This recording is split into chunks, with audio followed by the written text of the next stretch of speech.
but I think the development of full artificial intelligence could spell the end of the human race.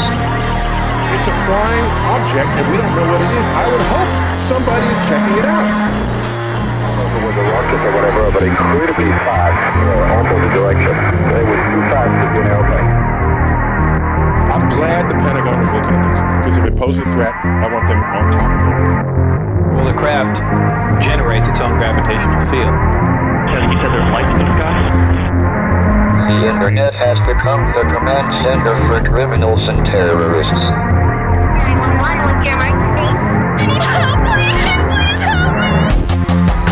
Well, let it happen. That's what we're instructed to say. Roswell, Area 51. Alien kept deep under the ground. 1, 0, 1, 1,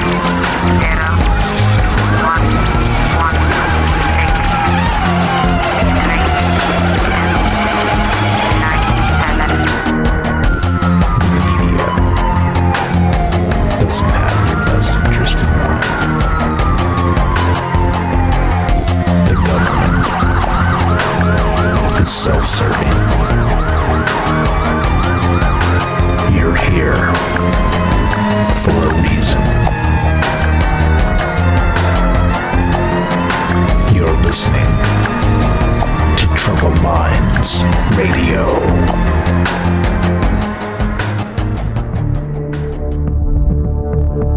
Broadcasting live from a secret bunker just off the extraterrestrial highway. Somewhere in the desert sands outside of Las Vegas. From somewhere in space-time, loosely labeled Generation X on planet Earth.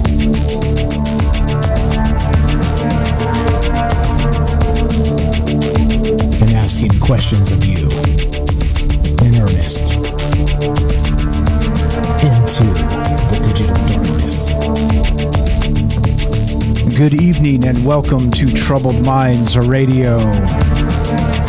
I'm your host, Michael Strange, and hello to all of you who may also have troubled minds. What's going on? This is the show where we get together Monday through Thursday at 7 p.m. Pacific to talk about all the things we're not allowed to talk about. And of course, you know what those things are.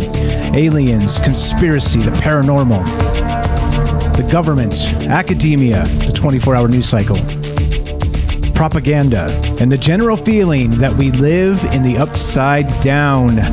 As always, we are doing this live. We are streaming on Rockfin, YouTube, DLive, and Twitter, and we are broadcasting live on the Fringe FM.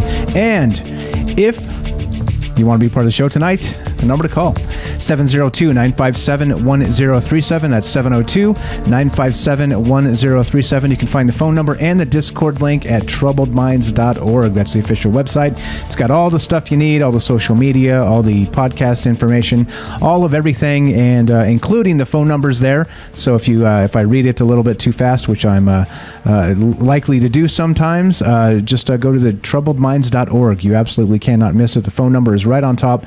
The Discord invite is right on top, and Discord of course is a chat client. It's a voice client.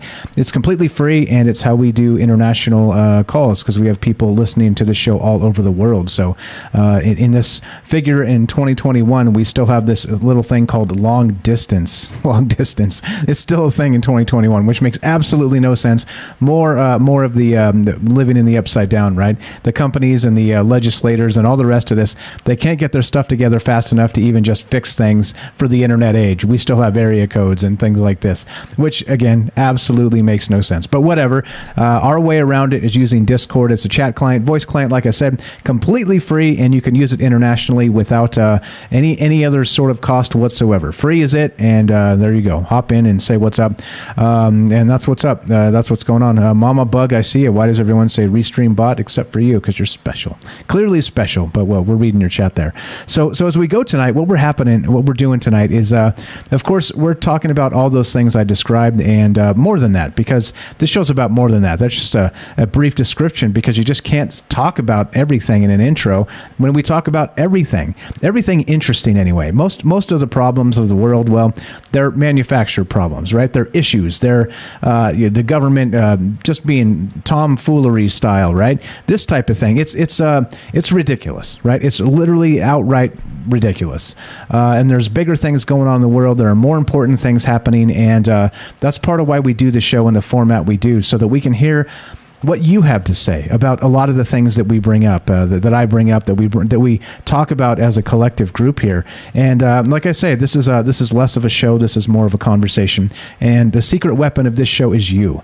If you've heard this show a little bit, you do know that we have amazing callers, incredibly smart people that listen to this show and contribute to the topics and the ideas and all the rest of this to make this into, well, just better than the sum of its parts, right? You get together and you talk about these things, and you become better together, right? Collaboration is always way better than just one guy rambling on a microphone.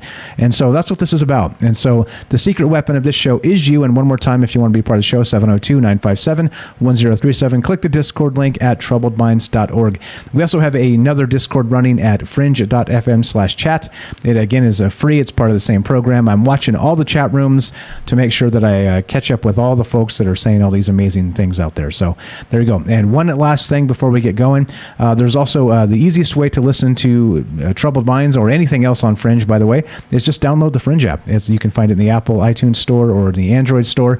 Just completely free. Download it, and at 7:05 precisely, smash that play button, and you'll get Troubled Minds. And then, of course, all the great programming that comes after that and before that and all the rest of that. So, all right. Now, okay, now that all that's out of the way, look, this is crazy. This one's a little bit nuts, okay?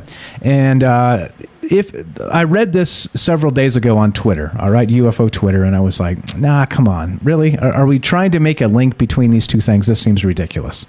But then, all right, which the two things, of course, being UFOs and Havana Syndrome, all right?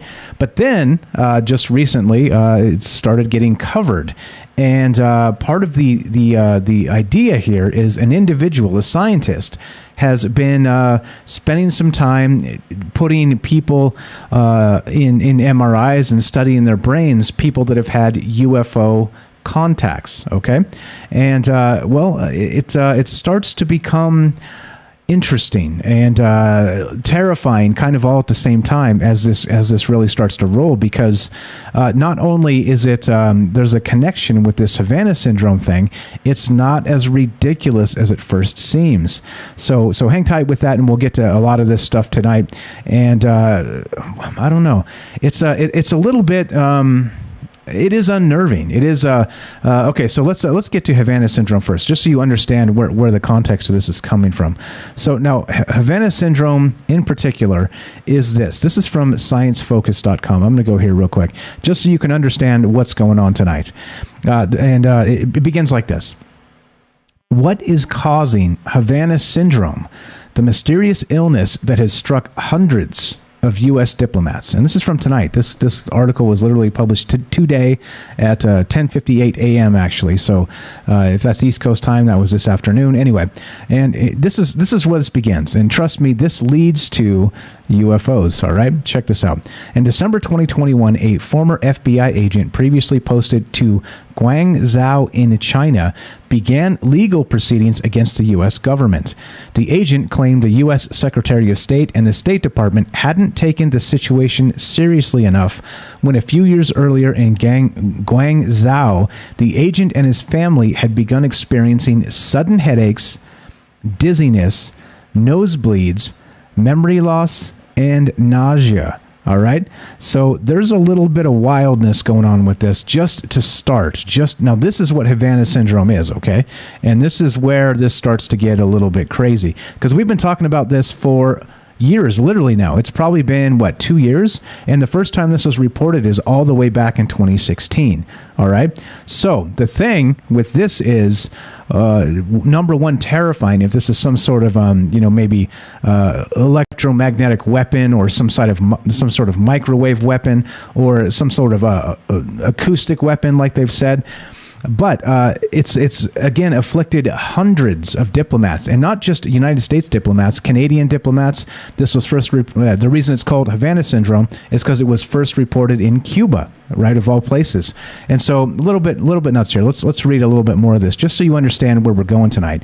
And this is pretty wild. So it was just the latest development in a saga that first began to unfold in 2016, when dozens of U.S. agents and staff based at the U.S. Embassy in Cuba began describing a similar range of neurological symptoms, in many cases accompanied by an eerie or ear-splitting sound and facial pain. All right. Depending on who you ask, it's so-called Havana Syndrome, which by now has reportedly affected more than 200 U.S. staff based not only in Cuba and China, but also Germany, Austria, Russia, and Serbia. And this was also a recent suspected case in Washington. So this thing, Havana Syndrome, is caused by a malicious sonic or microwave-based weapon developed by the Russians. Is it? Or is it a textbook instance of mass psychogenic illness? And well, that's the problem here. That's what's nobody still, at least from what they're telling us, is that nobody knows what this is, okay? And still, again, it first reported back in 2016. We've talked about this several times in full depth on Troubled Minds, because just the idea of an invisible weapon that you cannot detect, that, let's say you go to sleep and they just turn this thing on, and it can basically cause you to be ill for several days, weeks, months, even years, and cause brain damage of some sort. And imagine that. And in the quiet, what do they call it? The quiet weapon, silent weapons for quiet wars, or the other way around. I can't remember how the term goes. It's something like that, right? And this is why this is pretty wild, and why this gets crazy, because Havana Syndrome in and of itself is insane. Just the thought, like I said, how terrifying is it that you'd have to maybe in the future, in a dystopian future, you'd have to climb into something like a Faraday cage to sleep, just to make sure you were safe from some sort of weapon like this that could be just turned on in your neighborhood and do damage to you, and not just you, your neighbors, and everybody else, because it's completely unclear what the range of this thing actually is. All right, now that's Havana Syndrome in a nutshell. We'll go a little bit more to this article again from sciencefocus.com, and you can find all my links below on YouTube. Of course, I always have my links because I want you guys to know where I got this information from. I'm not making this stuff up, and so pretty wild. Remember, so that the symptoms are sudden headaches, dizziness, nosebleeds, memory loss, and nausea, right? All of that are symptoms of this Havana Syndrome. Okay, and pretty terrifying, considering that if this is actually a weapon they're using against diplomats in some sort of gain-of-function purpose, well, of course, the reason you do that is to roll it out to a wider area, right? To a wider audience, as it were, or let's say victims. I think audience is probably a poor word there. But you get what I'm saying, is that there's a lot of pretty nuttiness here with this as we begin. And we're not even talking about UFOs yet. So UFOs might fit into this Havana Syndrome. So now this has been pretty wild, the whole Havana Syndrome thing in the news cycle since a very long time ago. Again, since 2016, I think the first time it was reported or kind of leaked out was sometime in late 2018, because we were doing the show then, and I picked it up in the news cycles way back then on Troubled Minds in the early days. And so this is something that continually kind of bubbles back into the news. But the problem is, every time it does, it's not one of those things where it's a situation that is actually it's a definable thing, I guess. Is some cases they've said it's an acoustic weapon with low frequency audio. Other cases they said it's some sort of microwave directed energy weapon. In some cases, which sounds absolutely ridiculous, we had some sources reporting that it was actually crickets chirping at night that had some particular frequency that was causing brain damage and all these other symptoms, which to me is absolutely absurd. absurd. And I said that when they reported that the first time. And so depending on who you ask, right, there's a whole bunch of different stuff going on.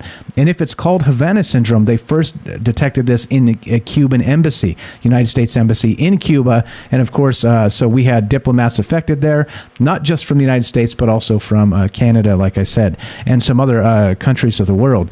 But the problem is that, at least from the intelligence aspect, from like what's going on, do we know what this is? We don't know. We don't know because it's never been confirmed in the sense that it was a actual thing, right? Because you can't, again, like if it's a laser beam, right? Pew pew, that type of thing. You see it. There's evidence. There's damage. There's burns. There's radiation. There's things like this, right? You can actually see a weapon. But this weapon, this thing, whatever this thing is that's causing these people to not only be sick for, again, days, weeks, months, even years at this point. There are people that are still, you heard, I'm not going to say it, never mind. But years later, still feeling these ill effects, and it's completely ruined their lives because their brain is completely damaged. They can't focus anymore, and they're in a constant state of headaches and pain. And that's wild, right? Imagine you turn this thing on, whatever this weapon happens to be, and it just can melt the minds of your whole block, right? Melt the minds of your whole block. Think about that. That's absurd because that's what's happening here. And not only that, right? It seems to be happening through walls. Because they didn't obviously drag this thing into, the place where these people are sleeping and turn on this massive machine and, cause this damage through through some sort of acoustic weapon, some sort of directed energy microwave weapon. Who knows what's going on with this, all right? So it seems to be able to travel through walls. It's undetectable. People don't even know they've been hit with it till after the effect, and they start to become sick maybe hours later, and then the sickness can remain for years. Think about that. That is terrifying. And if it is an actual weapon that they've been using, well, where does that lead us? That's the question here, right? That's the first question tonight. What is this Havana Syndrome, all right? And should we believe the stories about crickets? Should we believe the stories about a weapon made by Russia, is what they're saying, right? To me, I'm no fan of Russia. Their human rights violations and the way they care about people is pretty. Let's just say it's less than. Okay, it's less than. They could do better, and it's not because they don't want to. They don't want to do better, or it's not right. No, it is because they don't want to do better. Right? They kind of like people disappearing in Russia when you speak out against Vladimir over there. It's a normal thing. Like we think persecuting journalists over here is saying you can't get into the White House, right? Over there, they just disappear. They just jump out of windows, right? Jump in quotes out of windows. That's what happens to journalists over there. They just disappear. So again, I'm no fan of Russia in the way its government runs. Again, like I said, as always, I hate to make sweeping accusations. I have no problem with Russian people or any of the rest of that. You have to clarify because people twist your words, okay? It's the governments, clearly always the governments that are doing these dirty shenanigans. Now, with that said, back to this Havana Syndrome, they're saying it's a Russian-made weapon, and they first deployed it in Havana in 2016. And so that's when our first diplomats were experiencing these damaging things and all the rest of this, all right? So fine. You say, that's cool, Mike. I get it. I'm with you. Thank you for the explanation. However, what does that have to do with UFOs? Well, valued listener, I'm glad you asked. Check this out. It gets better. This gets deeper. Now, this is from the New York Post, and this is actually put up there today. Is this today? Yesterday. Sorry, a few days ago, December 12th. Now, this is the thing, right? A look inside people's brains who say they've had a UFO encounter. Let me pause this. People beating each other. The video beating each other up on the screen. Oh, geez. Anyway, all right. So this is nuts. A professor has been testing the brains of people who say they've experienced a UFO encounter. And these are the symptoms they display. Dr. Gary Nolan, a professor of pathology at Stanford University who has published more than 300 research articles and holds 40 U.S. patents, has spent the past decade analyzing materials from alleged unidentified aerial phenomenon, right? UAP, UFOs, same thing. speaking device's motherboard, Nolan opened up about his work and revealed what sparked his interest in UAP. All right, or UFO. I'll just substitute for UFOs because that's the term that most people are familiar with. Let's see. Nolan, who admitted being an avid reader of science fiction, said his interest took flight when he reached out to a man named Stephen Greer. We've all heard of Dr. Stephen Greer, who claimed a small skeleton was possibly an alien, which, of course, we've seen this story as well. It was eventually revealed that the skeleton was human, as it had a number of mutations in skeletal genes that could potentially explain the biology. And this is, I think it's the Atacama skeleton. It's small, and it's that, right? So okay, so now what's going on with this? Let's keep on trucking here. And so it was so Nolan published a paper titled "Whole Genome Sequencing of Atacama Skeleton Shows Novel Mutations Linked with Dysplasia." Right? Okay, fine. That's the thing, right? But his involvement with UAP began after he was asked to use his bloody analysis instrumentation to help with cases of pilots who were close to alleged UAPs and horrible brain damage. You hear what's going on right here? We've got this happening. We've got actual pilots and people in UFO cases that somehow are being afflicted with brain damage. Now, again, think back to Havana Syndrome. And we've talked about UFOs in the past as being super interested in military bases and that whole, like I always call it, the UFO trope of people hanging out around, or UFOs hanging out around nuclear missile facilities, right? So that's where you would expect, in many cases, maybe not on the facilities themselves, but nearby is where a lot of these embassies may be. And so I don't know. Is there a connection there? Is there a link? We'll get more into Gary Nolan's actual study here and what's happening with brain damage and possibly UFO encounters. But is there a link here? The question tonight is exactly that. Do you think there's a link here? Are people being damaged possibly by a UFO that's hovering above these military bases, these areas where diplomats would be, in safe harbor, in particular, maybe not so safe areas of the world? That's the question tonight. And think about it. And well, as we go into what the doctor here, Gary Nolan, is saying with some of the studies he's done on UFO sighting participants, people that have actually seen UFOs in the flesh or up close and personal, that maybe you'll see some similarities in the rest of this. So pretty wild stuff. Let's go to, I'm not sure who this is. Welcome to Troubled Minds. You're on with Mike. What's your first name? Where are you calling from? Hello? Welcome to the show. Yes, hi, Mike. Hi, what's going on? My name is Brian. I'm from Joshua Tree, California, and it's kind of crazy to hear your show tonight because I am prior military who could, I guess, somewhat attest to this. Hello? I'm sorry, I'm at Starbucks. Give me a venti. No, I'm just kidding. No, all right. We're running out of time, my friend. So you got like a minute. If you want to hang on after the break, we can do that for you. But you got like a minute before we got to take a break. So go right ahead. Yeah, sure. Okay, you want to hang on, and we'll get back to you. Yeah, I'll hang on. I'll hang right here. Okay, so don't hang up the phone. I'm going to put you on mute. I'll be right back to get you in approximately 5 or 6 minutes. Hang tight, okay? Brian in SoCal. Okay, we'll get right back to you. All right, so this is the deal, right? We're talking about Havana Syndrome tonight. We've got Brian on the phone. We're going to get back to him. He's again, he said he's military. He's a prior military experience, and he can actually attest to some of this Havana Syndrome stuff. And we'll talk to him in just a moment. But that's the question tonight. Do you think there is some sort of link between this Havana Syndrome, brain damage, people being sick through this, whatever this weapon is, silent weapons for quiet wars? And do you think there's not just the Havana Syndrome, maybe there's a link here with possible radiation damage or things like this from actual UFOs? And that's what's on my mind tonight. And I'm wondering if there's anything to this, because if there is, in both cases, it's terrifying nonetheless. And still looking to hear from you tonight. We got Brian on the phone. He's got some information for us. We'll go back to him in just a moment. Love to hear your thoughts. If you want to be part of the show tonight, 702-957-1037. That's 702-957-1037. Brian, hang tight. We'll get back to you as soon as we can. We'd love to hear what you're going to tell us. All right, so this is Troubled Minds. We're talking about UFOs Havana Syndrome, and you. More after the break. Don't go anywhere. Be right back.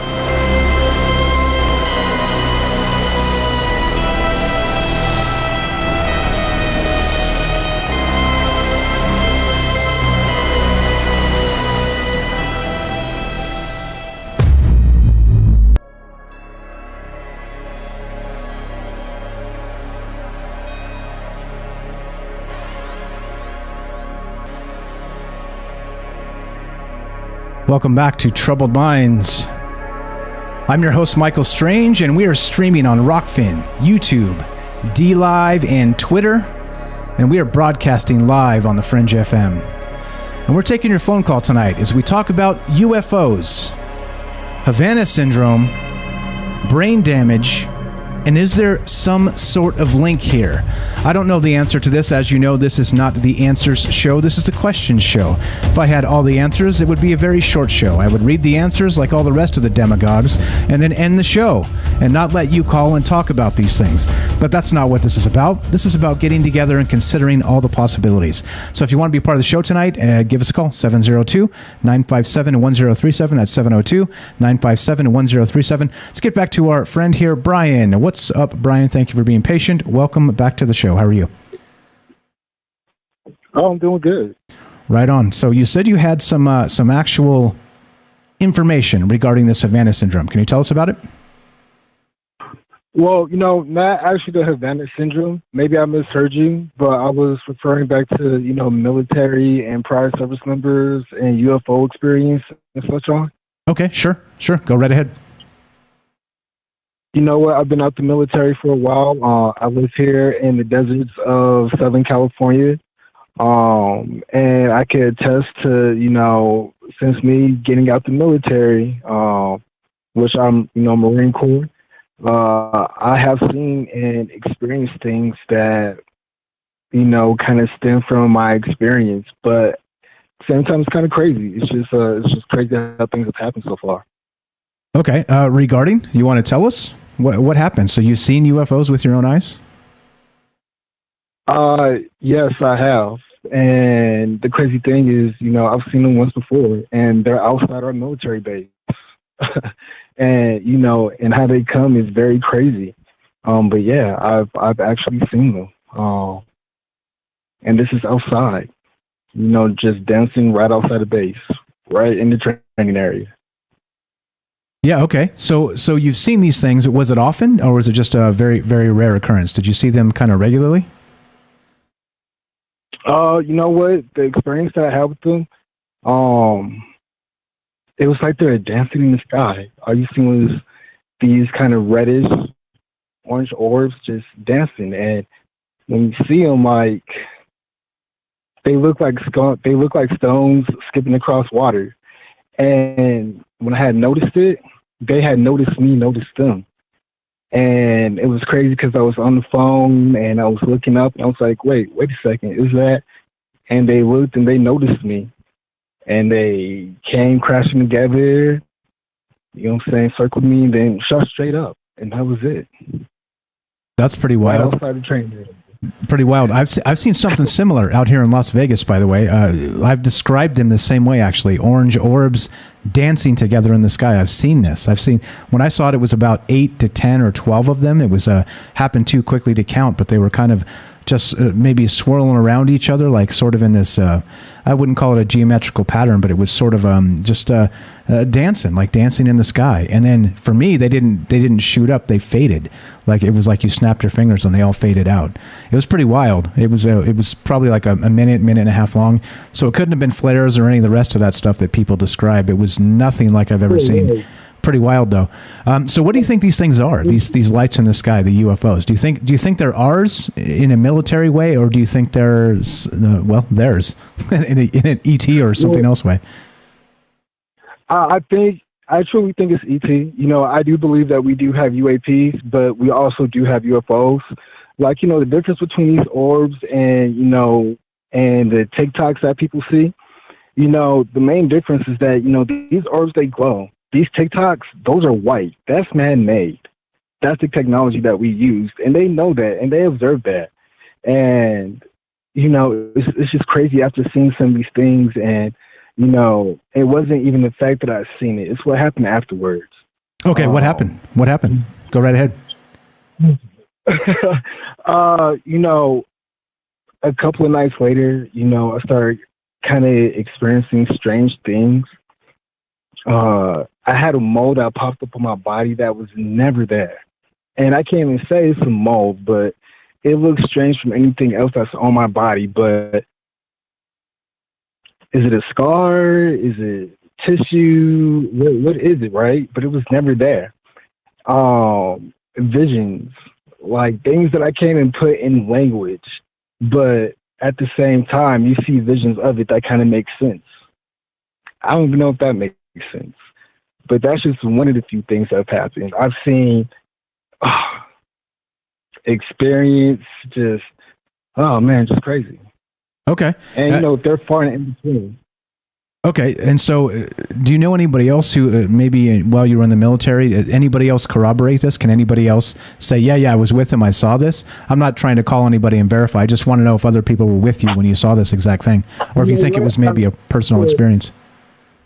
This actually happened, after once I got out. You know what I'm saying? While I was in, I remember one time we went out to the field, and of course we're out in the field, and whenever we see out there, we always think it's amazing and odd because, it's not like everything else out there. It's not freaking boring out. Right. So, and I remember one night, just doing our little nightly duties. It was just me. And, I'm up waiting for the next shift. I remember hearing a buzzing sound, and I remember turning my head in corner, and I remember seeing, something out the corner of my eyes. I turned, and as I turned, I just see something shooting up. And I thought that was kind of odd because it shot up, and it got to a certain point, and it just stopped. And I was like, what is that? The next thing I knew, I heard coyotes howling, and I turned my head, and that was that. Wow, that's pretty wild. That's pretty wild. Yeah, the thing was, what happened in between, because, I just remember the drop in temperature, and the drop in temperature was when things kind of came back, just a little bit. So, yeah. Okay, sweet. So let me ask you then. So you do think that some of these things are ET, but you do think we also have UAPs. You think that maybe some of the stuff we see that's military out there is a lot of these sightings as well. Are you able to tell the difference, or would you know? Like I said, with the UFOs, or I feel like what the government is showing us, when it comes to these Tic Tac videos and so on and so forth. I believe those are man-made. I truly do, because if they weren't man-made, they move totally differently. They're more curious than anything. So, yeah. Okay. All right. Fantastic. I appreciate the phone call, my friend. Where did you find us? Where did you find this show? Yeah, I started listening to your show just a couple of hours ago. Just driving, like I said, I'm in the desert like you. Matter of fact, I'm outside the Joshua Tree. And, just wanted to hear something, man. And, okay. Came across you. On the radio, or where exactly did you find us? Spotify. Found you on Spotify. Right next to Lex. Okay. Yeah, next to Lex Friedman and Joe Rogan and all the rest of them. Gotcha. All right. Perfect. Thank you for being interested in the subject. Thanks for sharing your story. Thank you for calling us. First time caller. I appreciate that very much. Look forward to hearing from you in the future. Okay, my friend? Sounds good. Have a good night. Thanks a lot. You too. Appreciate the call. There we go. Brian in Joshua Tree, California. First time caller. I love the first time callers. Love all the callers. Like I always say, our secret weapon is our callers, because I'm one dude. I'm one person. Contrary to popular belief, I'm not an android. I'm not an alien. I'm just one person. And I clearly, because I'm one person, I can't know all the things. So getting together and talking about these things actually, it teaches us something, doesn't it? So good stuff from Brian there. Again, he's a believer in UFOs, but interesting. He's got military experience, and he says, like me, I agree that the Tic Tacs they're showing us are man-made. I think they are. I've always thought so, because if they were trying to give us true disclosure, in my opinion, they would show us more, and not just these 3 same crappy videos that look almost identical one to the other. Clearly, we have different UFOs. Brian and I have seen UFOs that look almost identical just in description. His shot up in the air, mine disappeared. So, well, you tell me. How come we don't have videos of those things they're showing, right? I'm sure you guys, if you're listening to the show, people out there have probably seen your own UFOs. Pretty wild stuff. Great call. I appreciate that, Brian. We're looking to hear from you. We're talking about UFOs tonight. Talking about if there's some sort of link where people are damaged through maybe a radiation situation, or and if there is some sort of correlation possibly to Havana Syndrome. We'll get back to this study by Gary Nolan in just a moment. But like I said, I when I first saw this on UFO Twitter, I rolled my eyes. I was like, really? We're trying to link Havana Syndrome to UFOs? This makes no sense. But then, well, after reading this guy was doing the study and having some of the same effects. It made me go, what's going on? So anyway, if you guys want to be part of the show, we're looking to hear from you. What are your thoughts on this? 702-957-1037. That's 702-957-1037. You can go to troubledminds.org, click the Discord link, and we'll put you on the show there. Let's go to our good friend Robert in Pennsylvania. Welcome to the show. How are you, sir? I got a question. Sure. Go right ahead. Is this Havana Syndrome? Is it exclusive to State Department employees? As far as we're aware, currently, it seems to be. There's also maybe CIA, military, but again, if it's like a military sort of injury, that stuff is not. It's not disclosed. So we, at this point, even since 2016, the full scope of this is probably not public knowledge yet. So you were correct publicly. But go ahead. Yes, correct publicly. Those kind of government employees would also be issued a government cell phone. That's true. Yes. So, just bringing it a little bit down to earth, that seems to me the simplest way to send some kind of signal through an ear that would cause the syndrome. Okay. So that's one way to do it. As somebody said up in the chat as well, that it's not, it's unclear how big the device is itself. So I like where you're headed with this. It could be a tiny, tiny device that maybe they did embed in possibly a compromised cell phone. I like the thought, for sure. It wouldn't be the first time that the dark forces in our government was experimenting on its own employees. No, of course not. And that would be an easy way to do that. But the question is, if that were the case, and I'm not saying it is, but it seems like it's a real good possibility to me. What's the ultimate goal with that? What are they after? Well, exactly. Especially if this has like short-term and long-term effects, and we're talking about brain damage. Like this is a pretty terrifying thing, and it seems like a weapon, doesn't it? How else would you classify it? Sure, it's a weapon, but utilizing that, let's say, through a cell phone on a small group of employees, all right, keeps it pretty well covert, all right? It sounds to me like it's one of their dastardly little experiments that they taking data from, seeing, all the effects that this can have, and then graduating it to its real purpose. And maybe it's us. Maybe they're going to put something in our cell phones. Yeah, well, exact. So then would you or would you not call that a gain of function? That would be a gain of function exercise, like I was saying, right? Sure. No virus, all exactly. Right, but it's good for the healthcare industry because they'll be, going back and forth to doctors and hospitals for the rest of their lives, and then people are going to make a lot of money.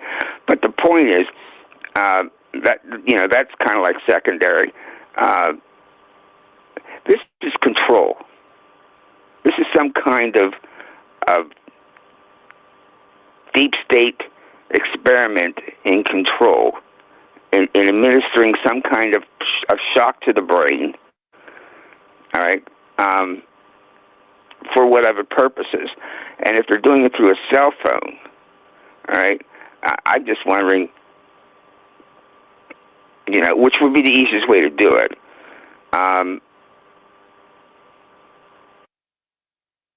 Where it goes from there. Yeah, well, and we've talked about this in the past with Havana Syndrome. The problem is, if this is like a smaller scale test to roll this out, let's say in a combat environment, or not even, again, back to the most terrifying part. If it's an invisible weapon that cannot be detected until the impacts are felt days, weeks, months, and years later through brain damage, this is more terrifying than nuclear weapons. Because, like I said, you can roll it out in every neighborhood in the country and just turn the sucker on, and you're melting people's brains, literally, right? Yeah, let's just say some regular person, blue collar guy, never gets in trouble, and he has a cell phone, that's rigged, all right, or maybe it even doesn't have to be rigged. It could just be the signal could be transferred to, any cell phone. Suddenly gets an idea to bring a bunch of guns into Las Vegas, all right, and shoot a bunch of people because a signal was sent there that fried his brain. Yeah, sort of like that Manchurian Candidate sort of effect, right? That if you start making people... Yeah, he has no idea what's happened to him, all right? All he knows is, he was talking on his cell phone. All of a sudden, he developed this massive headache. All right, maybe some nausea and stuff, and he slept it off. But something changed. Something altered his brain, made him do something he otherwise would not do, would never have done. I'm just putting that out for a potential answer to all this, because that deep state, they have no morality. All right, if they can do it, they do it. And I'm glad I don't have a cell phone. I will never, ever, ever, ever, ever have a cell phone. My wife has a cell phone. My daughter has a cell phone, but I will never, never, never, never, ever have a cell phone. There's too many things they can do to people through that. Agreed, 100%. It's one of those things that needs to be mitigated. That you need to make sure you know what's happening with that stuff. And there's too much shenanigans going on. Yeah, but you're not going to get no mitigation, because the whole government is owned by the military-industrial complex and the corporation. So you're not going to get them to do anything to protect us from this type of thing. All right. The only people that can protect us is ourselves. All right. We have to be. We have to not be shy or be put down as some kind of conspiracy theorist, all right? Just because this kind of notion comes across in my brain. I'm not a conspiracy theorist. That's just a notion that comes across in my brain, all right, because it sounds very, very possible that this is what's going on, and they're testing their State Department, because, when they get issued the State Department employees their State Department phones, all right, there's no way that that you just accept it. It's part of your job, all right. It's to keep things confidential, but you don't know what was monkeyed around with in that cell phone. Exactly. And Lazy Guy X in the chat says this, which is a fantastic point to add to what you're saying. He says that the easiest way to test things like this is to test it on military, because they can cover it up if something goes wrong. You just send a letter out that says, sorry, we lost the person, the soldier or whatever, in a training incident. And they don't ever have to say it was something like this, right? Sure. But we're not hearing about, soldiers, this sort of thing with soldiers, maybe because, soldiers tend to not complain. But State Department officials, they're a different breed, right? They're saying something's happening here. They wear a suit and tie. They don't carry guns, all right? So they can't tap that down. And they don't need to, because what they do, first off, they blame Cuba. They blame Castro. All right, for doing something underhanded. All right, but then it winds up China and other countries Russia. where State Department officials are being affected. And here's the thing: there's nothing genetically different between you and that State Department employee. All right, so why? It's just the State Department employees. That tells you a lot. It's limited there. So far, as to our knowledge, it's limited to State Department employees. There's the big clue. That's the biggest clue of all. That something nefarious is going on, and it has nothing to do with other countries. It has everything to do with what's going on in our own deep state. Amen. I love where your mind's at, and let's keep our cell phones in Faraday boxes and mitigate the damage ourselves. I love the idea. We got to do something. We got to do something. I mean, they're going to kill us all sooner or later. That's what they want to do. Anyway, I'm off. I'm going to sit back and watch the rest of the show. You see, what I do is I watch you on YouTube on my TV, while I still have you on Rockfin on my laptop. Nice. Okay. Got the double stream going up. Appreciate that. Great stuff as always, Robert. Thank you for listening. Thanks for caring. Thanks for calling. We'll talk to you soon, my friend. Have a great night. Mm-hmm. Bye. All right, there you go. Simple as that. You guys want to be part of the show, 702-957-1037. Taking your phone calls tonight as we talk about, well, this Havana Syndrome. What's up? Davinsky says it is not limited to State Department employees. CIA employees have been affected. One member of the National Security Council and a White House aide. And that is correct, all right? But again, the point is that it's basically limited to suits, let's say. It's not basically widespread in military yet, as far as we're aware. But you got to know this too. Considering that they are testing this in some capacity, we don't know what the full scope is because they're not going to let us know. They're not going to give us that data until, of course, I mean, come on now. They know what it is. Our government knows what this is, right? Again, like I linked this in the chat. You guys can scroll up and check it out. See, I'm not making this up. They tried to blame this on crickets not that long ago. It's like, okay, thanks propaganda deep state for telling us this when it's probably not even close to crickets. Because, well, clearly, right, this would not be a brand new phenomenon, would it? This would be something that was happening for tons of years because crickets have been around for frickin' ever, right? It's pretty nuts.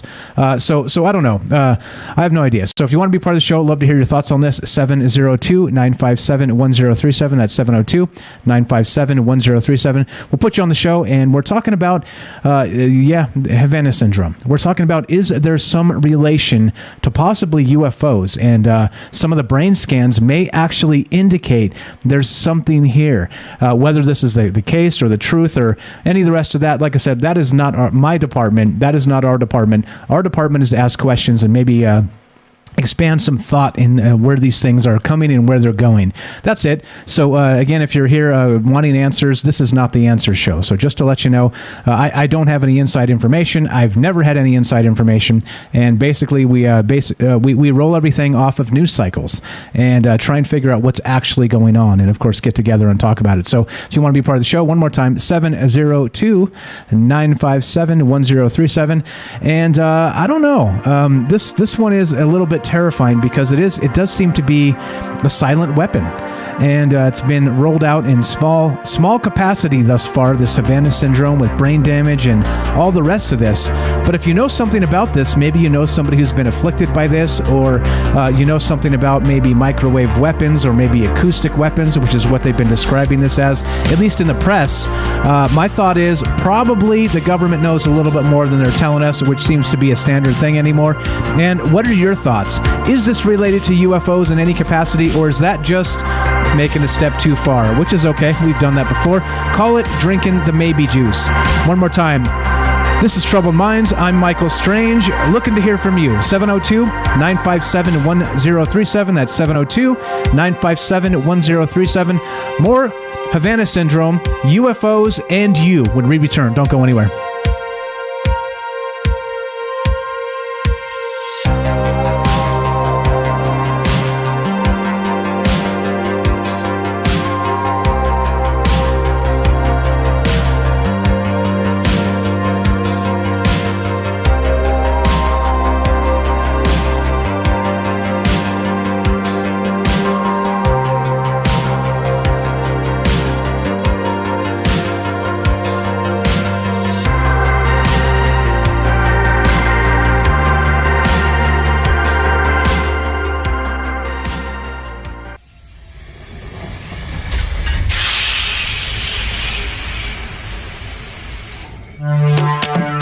we are talking about the alien abduction phenomenon.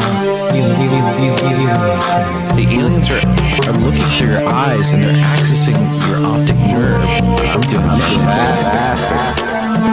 And through that optic nerve, they're transferring to your brain.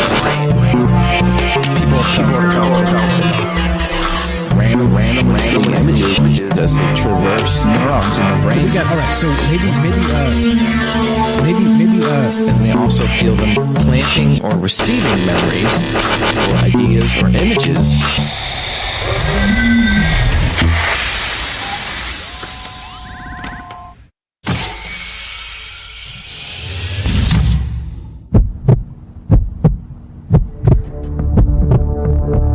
Broadcasting live from a secret bunker just off the extraterrestrial highway. Somewhere in the desert sands outside of Las Vegas. From somewhere in space-time, loosely labeled Generation X on planet Earth.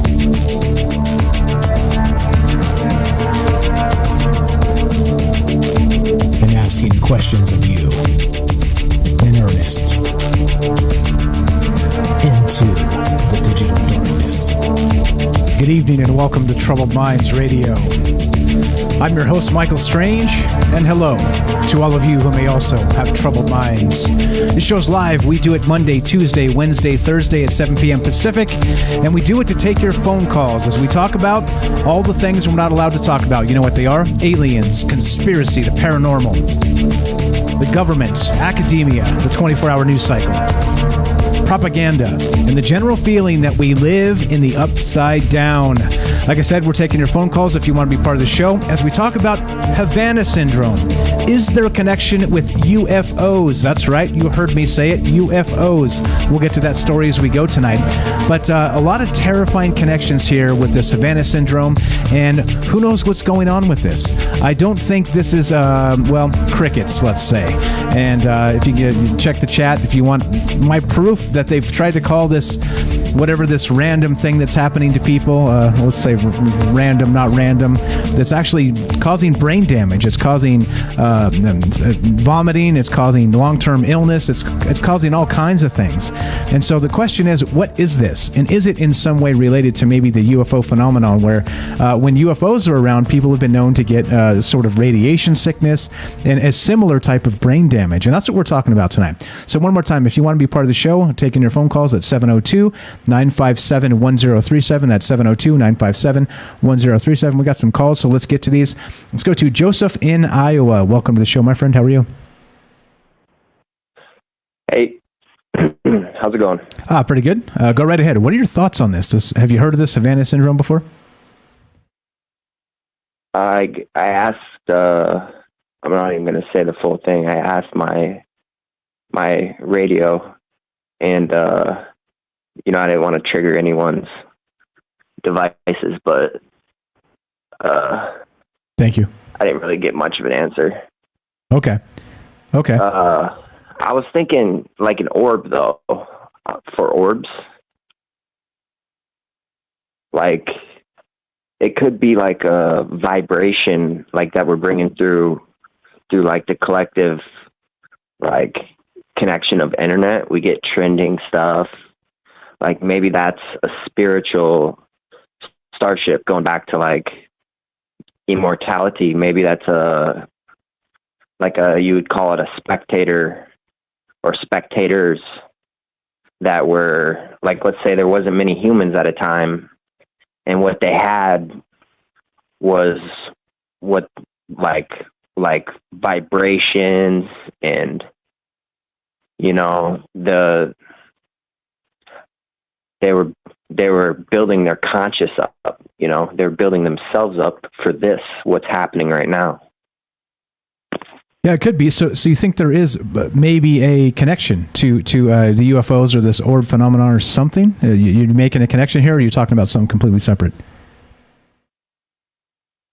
No, I was thinking wait, you said what? Well, between the two things, between the orbs you're talking about and Havana Syndrome, do you think there is a connection, or do you think they're completely unrelated? That was the question. That's the question tonight, actually. Yeah, I'm not sure. I'm not even sure. That's okay, because neither am I. Totally. That's why we're talking about this. Just to kind of think about it, kind of put it on the front burner for a minute, and kind of give it a minute to for people to hear about this stuff if they don't know that it's happening out there, and the rest of that. So okay. So what are your other thoughts tonight? Well, the weapon could be easily made, because I'm not saying I know much, but I have a little FPV drone that I fly around my house, and I can go into the basement from the upstairs and everything. Nice. And and that's just something I can buy for $100. So and you got cell phones that are beaming waves from 5G towers. So, they could probably make a defense. I could see North Korea doing it first. They would adapt it first, because they're more trying to control their system that they have. So it'd be like a tower that could just lock people down. If there was a resistance, they can just lock you up. It'd be like a taser. Okay. All right. I like it. So do you think this is some sort of weapon they're testing on us? Whether they say it's Russia, if it is North Korea, it could be China, it could be us, by the way. I don't discount that, because we've tested pretty horrific weapons on our own people before. So the question is, what do you think it is? Who's behind this? Like you said, maybe North Korea, but what's the next step? It's happening in small doses, hundreds of people, they say, a couple hundred, something like that. But is this a setup for something larger, something more sinister, you think? Like I said, it would be more control over us. If they would be thinking, that's what I would think. If they want a complete control, that would be a good way to do it. Your guns aren't going to do much if you can't use your head. Yeah, exactly. And that's exactly the point. So it literally removes old school warfare from the equation entirely. And by the way, brilliantly, I hate to say this, but brilliantly and deviously takes nukes out of the equation. If you could smuggle these devices into every neighborhood in a particular area you wanted to neutralize and let it run quietly, silently for a week, you could, mess everybody up forever, right? It's pretty wild. That sounds like nukes would be flying, though. I could see people on the edge of insanity because of it. Should I click the button? All right, I'm clicking it. Yeah, maybe. But Jeremy just went off the wall. He just freaking blasted himself. I'm freaking out. Right. Well, so you don't do it around the White House, right? Because those are the guys that are going to be smashing the nuke button. So if you do it everywhere else in little pockets here and there, the country starts to go quietly mad over a short period of time, and long-term effects here. So who knows, man? Maybe why the world's getting crazy is this is what's happening out there. I'm not saying, but I'm saying maybe juice, drinking the maybe juice. Could be. Pretty wild. I don't know. And so do you think that with this, you said you're not sure about the UFO connection, nor am I. What are your other thoughts, my friend? I'm not even sure what Havana, I asked my Google, and I didn't even know what it really was. It's just brain damage. Here, I'll read it to you real quick. So the staff in the U.S. Embassy in Cuba began describing a similar range of neurological symptoms, in many cases accompanied by an eerie or ear-splitting sound and facial pain, actual pain, right? And it causes this: sudden headaches, dizziness, nosebleeds, memory loss, and nausea. And some of these effects are actually long-term, including brain damage that will mess you up forever. But they don't know what's causing it. They say that they as far as we know, as far as the public knows, it's supposedly an acoustic weapon, sort of like a very low frequency thing. Connected to UFOs? No, I don't know. That's what we're talking about tonight. I don't know if it is or not. Oh. There's an individual that says, okay, here's the connection, why I'm making the connection tonight. I wonder if you have a seizure, because when I saw my experience, I had a seizure almost. It was not like a seizure, but it was similar to a seizure. Okay, yeah, it could be. And so even in let's say, if they are testing this and maybe like in the wild, let's say that maybe those are the effects that people are getting. But that experience for you was a long time ago. So that's a different thing. But I don't know. I'm just speculating here. I'm not saying we're testing on our own people, even though that has been a precedent in the past. I'm saying that it's possible that a foreign state actor, if these devices are small, could smuggle them in and make, do whatever they need to do. And that's the terrifying part. I appreciate the call. You're the best. Joseph here has a YouTube channel called Hydro Hose. Links in the description. Give him some love. Check it out. Joseph, I appreciate the call. Yeah. Thanks a lot, man. Talk to you soon. There we go. Thank you.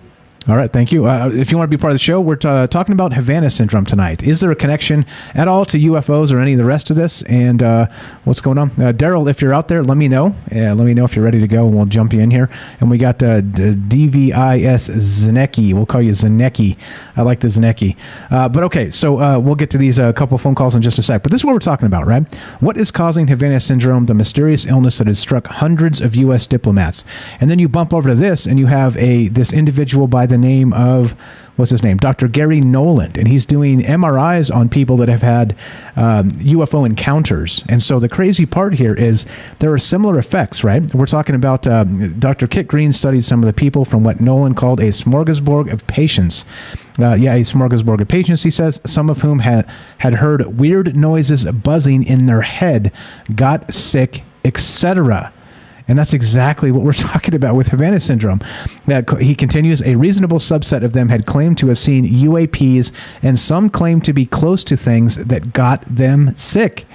And so literally the two things they seem to be similar. And so he's done MRIs on some of these people that have been in close contact with a UFO, right? And so part of the weirdness of that is that these two things seem to be similar, because he's done MRIs on the rest of these folks, many of them anyway, and there is lasting brain damage in some of these people that have had access or close contact with these UFOs, these UFO sightings. It's insane. It's pretty wild, this thing, the way it's going right now. So I don't know. That's the connection here. That's what we're trying to do, and that's what we're talking about. And let's go to our good friend Daryl in New York. Daryl, welcome to the show. How are you tonight? Hey, I'm doing good. How are you doing, Michael? Doing very well. Topic. Thank you. What are your thoughts on this? Well, this has disturbed me for a long time. I think it's the whole thought of it is incredibly troublesome. And I find it funny that they're bringing up maybe it's a UFO. I think they're trying to set up and blame it on the UFO kind of thing. And what are they planning next, Because they don't want to have responsibility. Now, Israel already did a study, and they claim they cracked it, And they said it was due to the pesticides that they were spraying in Cuba.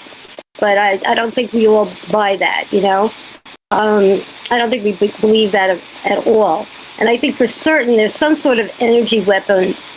Someone who disclosed something recently in Germany, and won't say what, suddenly died of a sudden, attack.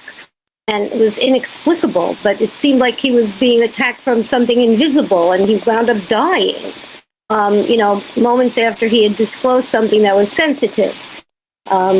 Anyway, I just find it sounds to me like some sort of an energy weapon, and I think putting it on the UFO is just a sidetrack, trying to sidetrack, or trying to push the blame on something, that they can't, that they can't be responsible for, Yeah, well, and I think. Okay, just so you know, I'm the one making that connection. So these two articles don't mention each other.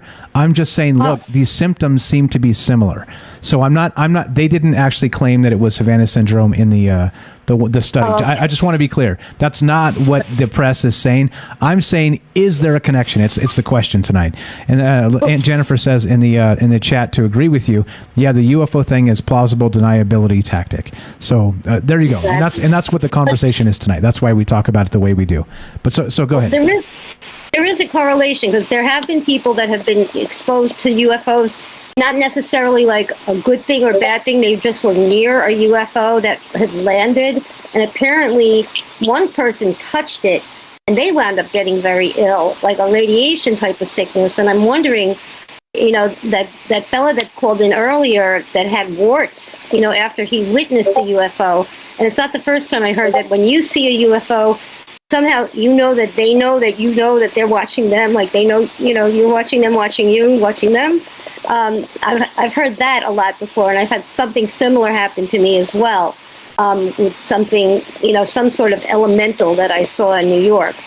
I definitely knew that they saw me, There's something there. There's an awareness, but yeah, they got ill after touching the UFO. They got something like a sunburn. Something similar to like a radiation sickness or being exposed to too much radiation. So I think it's possible you could get damaged by the energy coming from a UFO. God only knows that the plasma type of thing that seems to surround some of them. There's some sort of ectoplasm or some kind of odd, I don't know, like a gelatinous kind of like thing that surrounds the UFO. Some of them, I've heard them talk about that. I wonder what that has in it, and if it's a good idea to go near it or touch it or be exposed to it, Yeah, it can't be that good. Yeah, I agree. Yeah. And, there are stories where there are some of these instances where people do come in close contact. Rendlesham is one. There's that story in Brazil where people were burned by radiation from Colares, I think is the name of the town in Brazil. There's a whole lot of things here that are, again, like I said, it's kind of a loose connection here, but it kind of piqued my interest because the symptoms seem to be similar between the two things. And so if you have brain scans in both, and you have damage to the gray matter, and people are actually have long-term illnesses because of both of these things, it does seem like it's the same, right? Maybe not the same, but let's say similar. And that's what kind of made me go, okay, wait, there may be something here. That's all. So it's my connection, and so the great stuff. Now, what are your other thoughts on the Havana Syndrome? Well, I think that is very, very disturbing, that they targeted, it seemed like they were targeted. It only affected those diplomats, like when they were visiting, and why did that happen? Why was it in Cuba? Was the communist Russia, whatever, did they have something to do with it? Was it a test? Did they test this on the military? Did they test this on soldiers? You're right. I mean, they always kind of do a lot of, testing on our poor military guys, They take a lot of those anthrax, what's. They had a lot of testing on them in the past that wasn't very positive. So, I don't know. I think it would be horrible to be having an energy weapon. And I had something similar happen to me after 9/11. I felt something in New York, like I suddenly felt like, I don't know if it was a panic attack, probably. It was in my head, but I felt like I was being microwaved. That's the sensation. And every time I would have a panic attack, that's what would bring it on. The sensation of being like nuked. Like being like microwaved, like as if I was in a microwave oven, I can't explain it better. And I had that feeling in New York, but I think it was definitely probably more me than it, but who knows? Who knows? Yeah, difficult to say. Yeah. And that's why we're talking about this, as you know. That's why we get together and just consider these things. Like, what the hell's really going on in the world we live in? Fantastic stuff. We got a call behind you we're going to take. You're welcome to hang out. Daryl in New York, always the best. Thank you so much for calling. And we can get back to you in the third hour if you want to hang tight for that as well. Love to. Appreciate it. Thank you for the call. And there you go. Discord works. Thanks, Daryl, for breaking that ice for us. Phone is working. Discord's working. Everything's good. We're talking about Havana Syndrome. We're talking about what's happening with these psychological effects. Lacey in the chat, what's up, by the way, says, I have worked in psych for 5+ years. Multiple vets have had audio hallucinations, reporting hearing voices from the TV or radio. I would not be surprised if their reports are a direct result of their military experience. And that's what we're talking about tonight. Has this been going on for a very long time, or is it a case of mistaken identity? I don't know, meaning that it's not this Havana Syndrome as it seems to be. Let's go to, this looks like Nobody. What's up, buddy? Welcome to the show. You're on Troubled Minds with Mike. How are you? I know there's a little bit of a delay, so go ahead and just unmute whenever you're ready, and we'll put you on the show. But we're still talking about the Havana Syndrome tonight. And again, some of the weird instances here with the UFO connection. Again, these are my connections I'm making. These aren't. I'm not putting this on anybody else. I'm just saying, considering all the possibilities. So what are your thoughts tonight? 702-957-1037. Nobody. What's up? You're on Troubled Minds with Mike. How are you? Test 1 2. Are you there?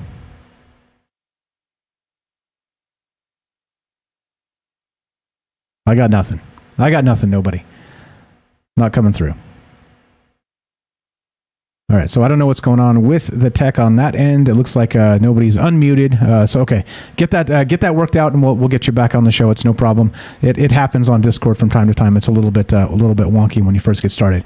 But okay, so let's get back to this real quick, just so you can see what I'm talking about as far as the connection here between Havana Syndrome and UFOs, if there is one. Like I said, I'm not saying the one thing is the other, but I'm saying there seems to be similar instances here with where this Dr. Gary Nolan started doing these brain scans on people, okay? And he says this: a reasonable subset of them had claimed to have seen UAPs, and some claimed to be close to things that got them sick. He continues, ultimately, his team learned the people who they originally thought were damaged had an overconnection of neurons between the head and the caudate and the putamen. I don't know what that means. We could have Microsoft Mike read that later to make sure I pronounced all that correctly. But the number of people that had this overconnection led to the open question: did coming in contact with whatever it was cause it or not? Nolan said that approximately a quarter of the MRI patients who claimed they had an encounter died from their injuries, and the majority were found to have symptoms identical to Havana Syndrome. Actually, I'm wrong. They did mention it in this article. But some people who have seen UAPs didn't have Havana Syndrome, and instead a wide range of symptoms. So is there a connection here? And that's what's going on with this, and I don't know. Okay, gotcha. I don't want to cut you off, so hang tight. And nobody, we'll get back to you in just a sec. We're about to go to a commercial, so you'll be the first one we take on the when we come back from the commercial. But so point being is there's all kinds of this, right? There's all kinds of this going on right now, and I don't know exactly the answers here. I'm not the answers guy, as you guys know. If you listen to the show for any length of time, I'm not the one trying to say, like, we're speculating. We're considering the possibilities here. I like to call it drinking the maybe juice, right? Is it possible that this or that is the case, all right? So please, as always, don't take anything I say as some sort of gospel, like I know anything that you don't or that anybody else doesn't, because I don't. I really don't.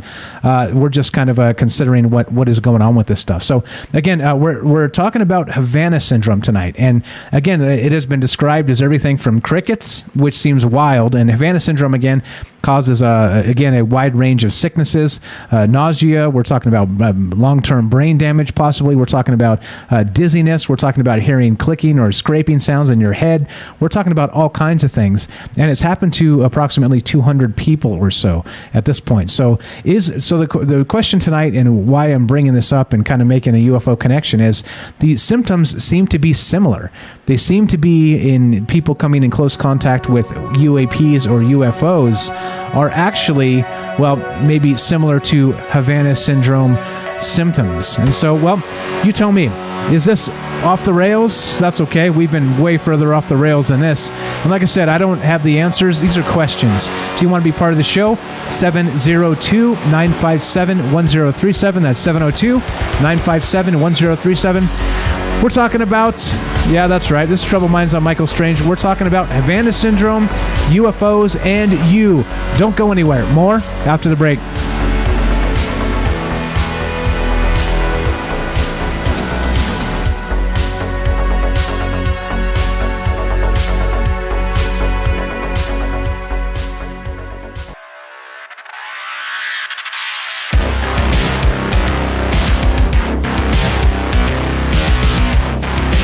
Welcome back to Troubled Minds. I'm your host, Michael Strange, and we are streaming on Rockfin, YouTube, DLive, and Twitter, and we are broadcasting live on the Fringe FM. And we're taking your phone calls. If you want to be part of the show tonight, we're discussing Havana Syndrome. People are getting long-term illnesses, even brain damage from this.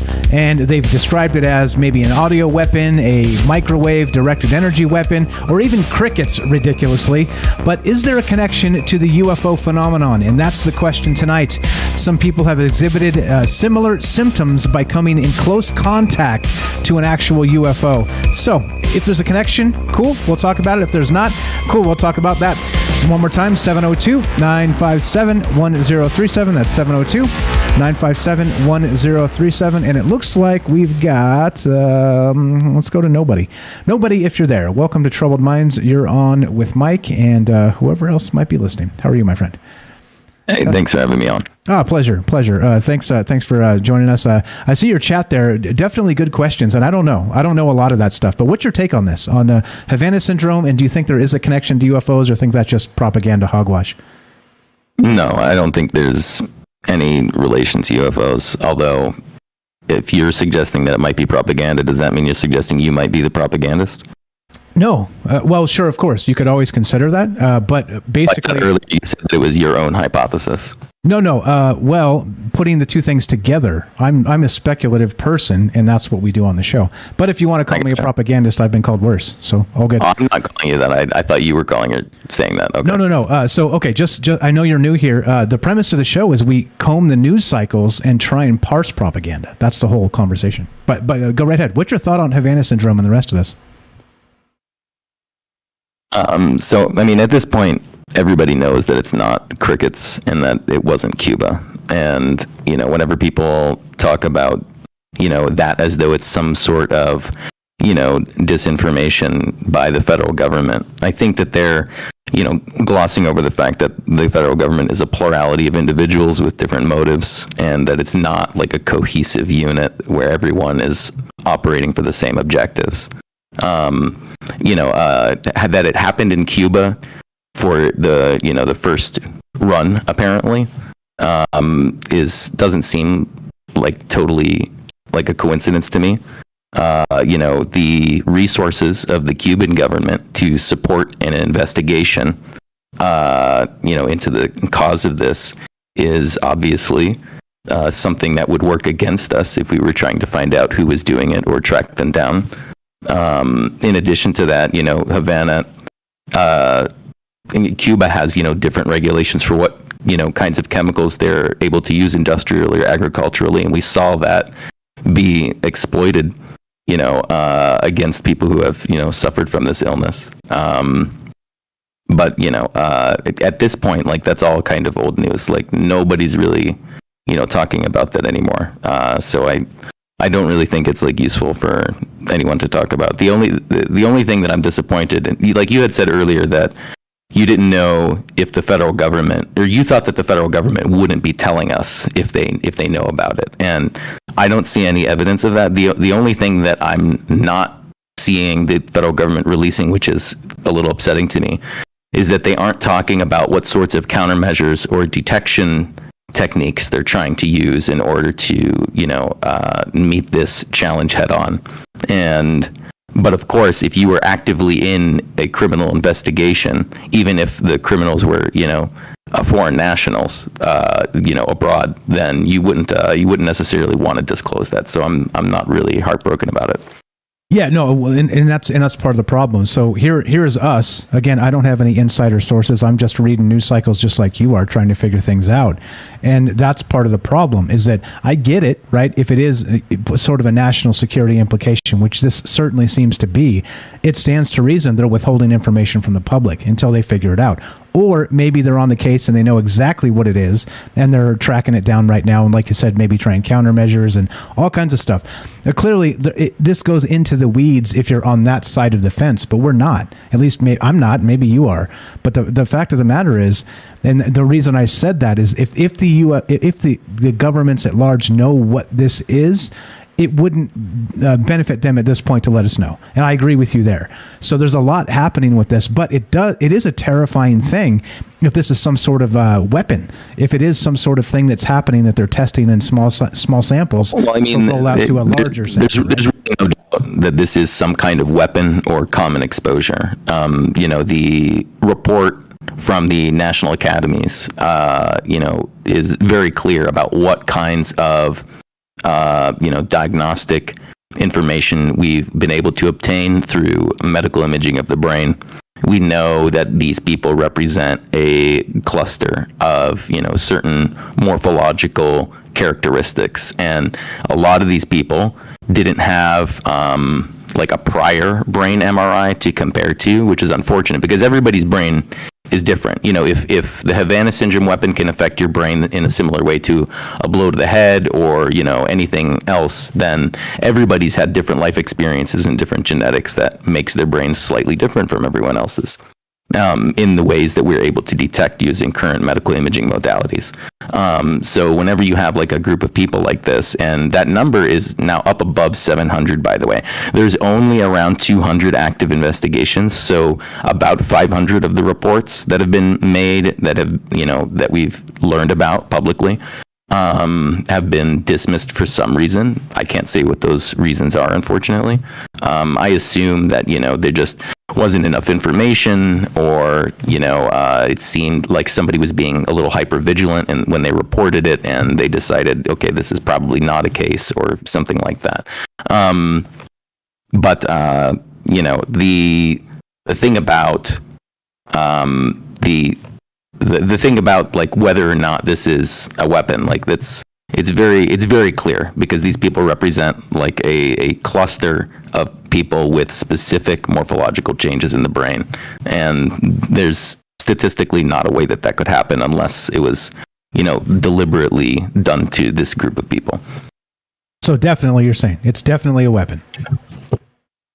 It's definitely weapon in a very broad term. Yeah, definitely. Okay, cool. I just wanted to make sure I was clear on what you said there. Okay, so you seem to know a lot about this. So are you like me and you read a lot of news, you dig into the papers and kind of go deep, or are you a spook? I've gone very deep on this. I've never been employed by the federal government or any government, I don't think. Yeah, I've never been employed by any government. Wait, can you rephrase that? No, I'm just kidding. No, okay, all right. So what is your first name, my friend? You were fantastic. First-time caller. Appreciate you chiming in on this. What can I call you? You can just call me Don. That's fine. Don. All right, Don. Perfect. Okay, so what's your theory here, Don? Regarding all this is I think it's irrelevant. Well, Russia's the obvious conclusion here, only because they've always been the front runners on this kind of research. So like around the time of like the space race, the space race really was just like an outgrowth of missile technology development, right? So, Russia and the United States both needed, better, faster, stealthier, bigger nukes to, be able to hit each other with.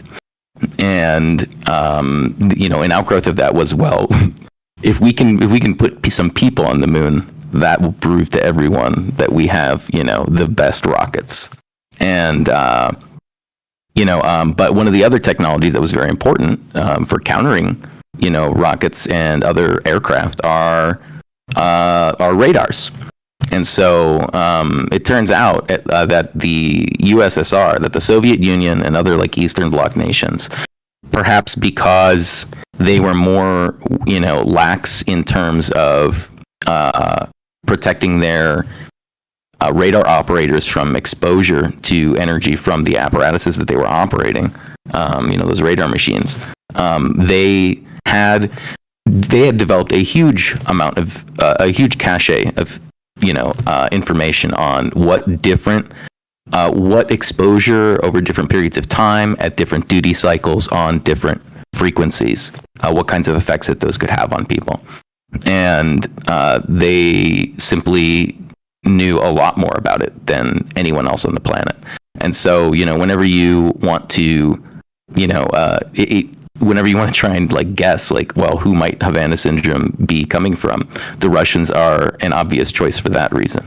Another reason is because there are only so many nation states that could really go toe to toe with the United States. And, it's really only, Russia's one of very few countries that could do it.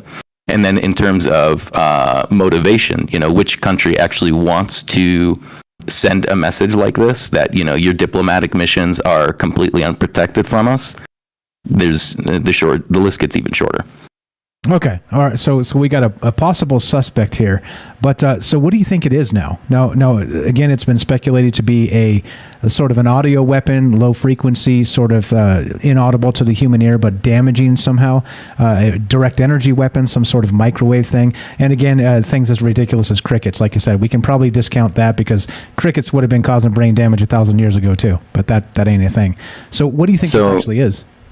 So I'd like to be clear is that I do think that some ultrasound devices could qualify as directed energy weapons. Directed energy just means that, I'm not actually, my weapon does not actually send matter to you. So for example, conventional arms, you might fire an arrow or a bolt or a lead pellet or some kind of bullet at someone, right?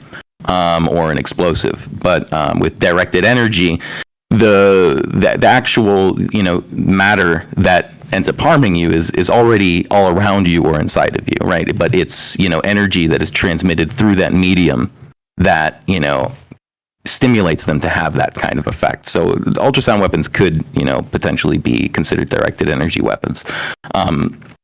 But in terms of whether or not I think it's ultrasound, that seems to have been, completely ruled out.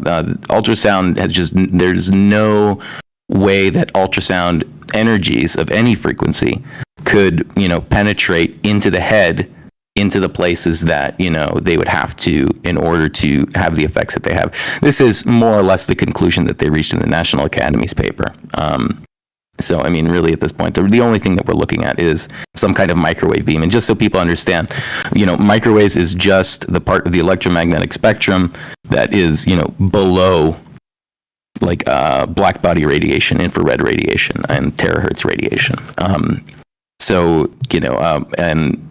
And above, I guess 300 megahertz. So, a lot of our long range broadcast communications we do, under microwave, just because it has really nice characteristics for that. The signal, spreads out a lot. It's, you don't necessarily need to have, direct line of sight because it can bounce off of things nicely. And it doesn't take as much energy as microwaves in order to, transmit as far. But microwave technologies have become really popular in our everyday experience simply because they have sort of the opposite characteristics. They get knocked down by the atmosphere. Line of sight, starts becoming more of an issue, and you need to put in a lot more power in order to transmit very far. So consumer electronics for home networking or networking within a place of business, these have all been great applications of microwave frequencies, but they've mostly stayed toward the bottom end of microwaves. But we do know, we have lots of research that shows that a variety of bands, of microwave bands, have some of the effects that we're looking at in terms of, trying to diagnose what could be causing the symptoms in these people. And that includes both acute phase symptoms and chronic phase symptoms. So in the acute phase, that's what's happening during or immediately after exposure to the weapon. In the chronic phase, we're talking about long-term effects, perhaps in some cases permanent effects. And so, some of the mechanisms that have been proposed for this are, direct modulation of synaptic potentials of the nervous system, either the peripheral nervous system or the central nervous system. Of course, since these people mostly have neurological symptoms, they mostly focus on the central nervous system. And in terms of long-term symptoms, or this is maybe straddles between acute phase and chronic phase, is a number of different molecular mechanisms that are known to be caused by a variety of microwave bands. So one of these phenomena is called electroporation, and all that means is using an electric field in order to disrupt the cellular membrane. So your body is made up almost entirely out of cells, and every one of those cells are little chemical factories. And if you have a chemical factory, you can't just be pouring vats of chemicals into random other vats of chemicals. It needs to be a very controlled process, and the cellular membrane is one of the ways that our bodies control that. It keeps molecules that aren't supposed to go into that cell out of it, and it keeps molecules that aren't supposed to leave the cell inside the cell.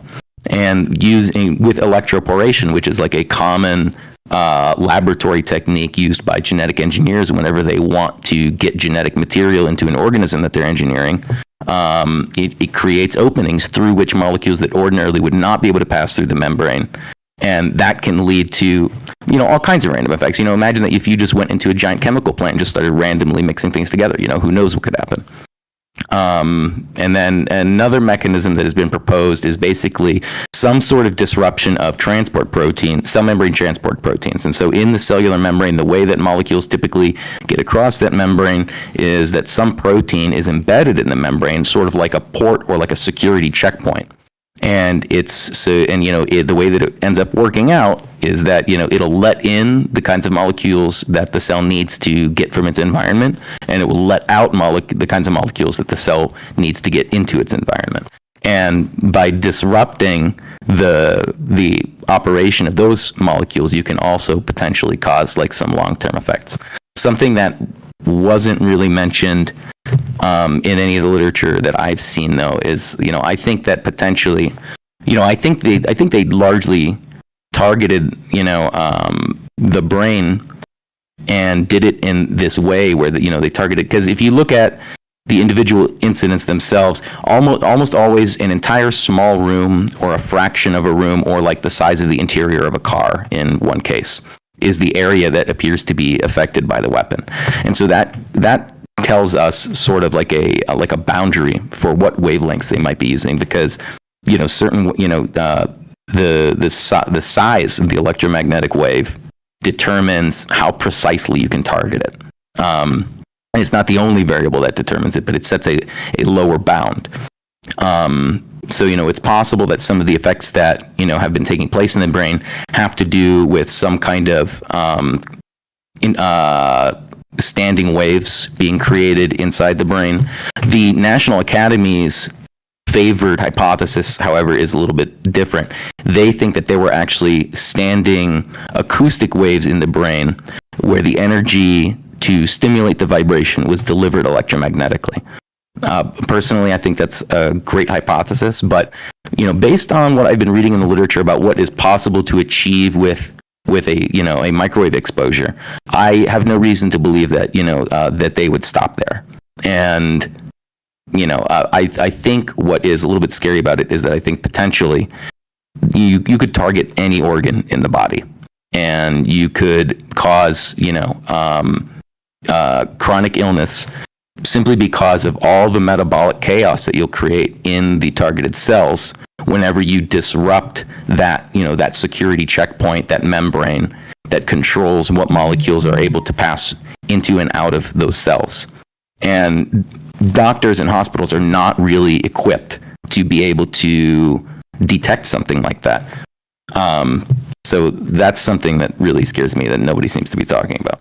Well, I'm talking about it, aren't I? That was my point. The point is it's an invisible weapon that could be targeted or even used in a wide scale. We don't even know yet, like a wide net situation. And like you said, if you can target a particular organ with this or anything else, or let's say in a particular neighborhood with enough energy, then this is a disaster for a lot of reasons. My friend, you were amazing. Where the hell have you been all our lives? Don, pleasure. Thank you for calling in. You clearly, should I ask what hospital you work at, or is that confidential information? I'd rather not say. No, that's fine. I appreciate your input. This is the thing, right? This is why we do this, because you never know, one, who's listening. You never know who's going to call in. You never know what kind of stuff we can learn. And I appreciate it very much. Like I said, I'm okay being wrong here because it's not about that. It's about having a conversation and getting together and talking about these things. And I've talked about Havana Syndrome several times in the past because it's frightening. It's terrifying. Literally, if you can just turn on a little gizmo and wreck somebody's life forever, we got a problem, especially if it's undetectable and they could pack it up and take it away the next day and you never even can track them down, right? Like this becomes a huge issue for all of us, for people, targeted individuals or any of the rest of that. So wild stuff, man. You are spot on with this. I thank you so much. Anything else? We got a couple minutes left on the show, but anything else you want to, do you have a podcast or something? You got a YouTube page? You sound like it. You got a nice mic. I got good ears at least. No, I bought this mic for someone else and they never used it, so I took it. All right, just checking. If you got something you want me to plug and help you out, you let me know, because for sure we got a pretty big reach on this show. But yeah, sure. If anyone here is interested in Havana Syndrome, there's a couple of documents that you can check out. One of them is the National Academy's press report on Havana Syndrome. If you just search like National Academy's Havana Syndrome, you'll find that document easily.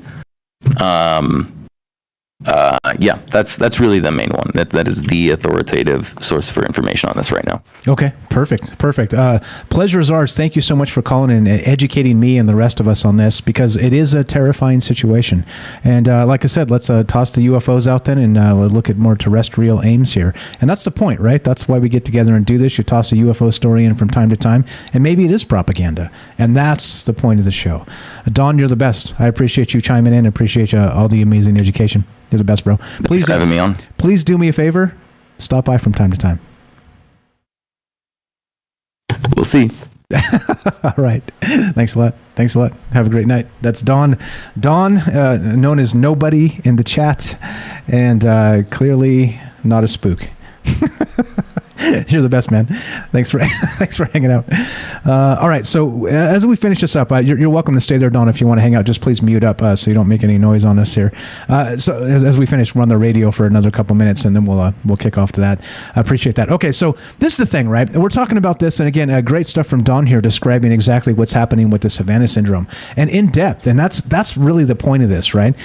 Clearly, if I was as smart as Don here, I would be able to explain all this, but clearly I'm not.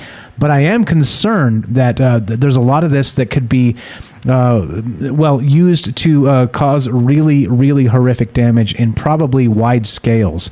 And that's what I'm talking about here. Because, of course, if you're using something in testing, why are you testing this thing? Because, of course, what would be the end game of a test?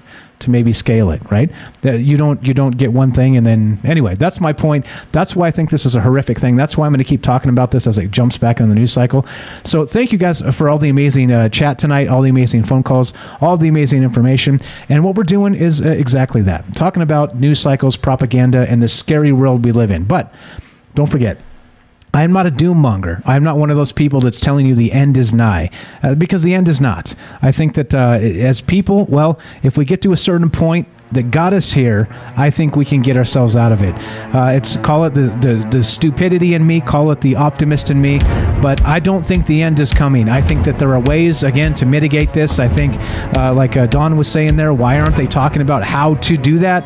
I don't know. So as we continue and talk about this, this is Troubled Minds. I'm Michael Strange, and we get together and talk about propaganda. We talk about all these crazy things happening in the world around us, and, we do it Monday, Tuesday, Wednesday, Thursday at 7 p.m. Pacific, and that's what's up. So thanks again for all the amazing love we get for this show. Thanks for all the great chat out there. Thanks for all the great calls. Thanks for Don jumping in here and educating us on this. And, as we finish, you guys know the drill. If you're listening to us on the Fringe FM, stay tuned for Joe Roop Lighting the Void. If you're listening to Troubled Minds on any other platform, including the podcast feed, stay tuned for a third hour of Troubled Minds. And as we finish, be sure, be strong, be true. Thank you for listening. From our Troubled Minds to yours, have a great night.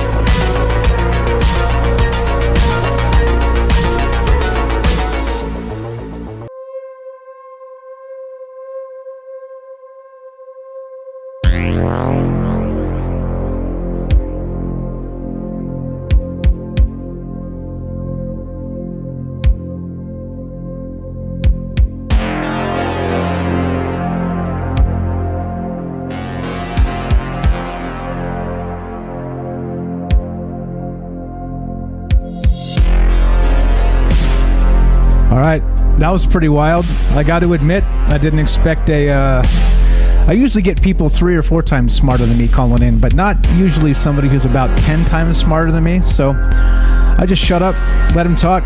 Amazing stuff, Don. Appreciate that. That's why we do this. You never know who's listening. You never know who might be able to drop some knowledge on us. And that's again, like I always say, the secret weapon of this show is the callers on this show, and proving me right yet again with all of you guys' brilliance. So we got some calls to take here. What we're going to do is, if you want to be part of the show, we're still taking your phone calls. 702-957-1037. That's 702-957-1037. We have Joe waiting on the line, so we're going to just cut to him, and because he's been waiting. I made him wait because Don was spitting hot fire. I wanted to hear the rest of that. So we'll wait for the break here. We'll take a 2-minute break after Joe, and then we'll get to Rohan after that. Still taking your phone calls. If you want to be part of the show, give us a call. 702-957-1037. Click the Discord link. Join us and come talk about all the crazy stuff. Let's go. Joe in Florida. Thanks for being patient, man. We were talking to Don, and he was spitting hot fire. How are you tonight, my man? Not too bad. Not too bad. Great call. Definitely a great call. While he was doing that, I was pulling up some research because the more he was talking, the more it was reminding me of some things that I remember my uncle saying, who was an electrician. And we've spoken briefly about this before, but as far as a weapon, or as far as making a connection to UFOs, I think that's, a lot of baloney too.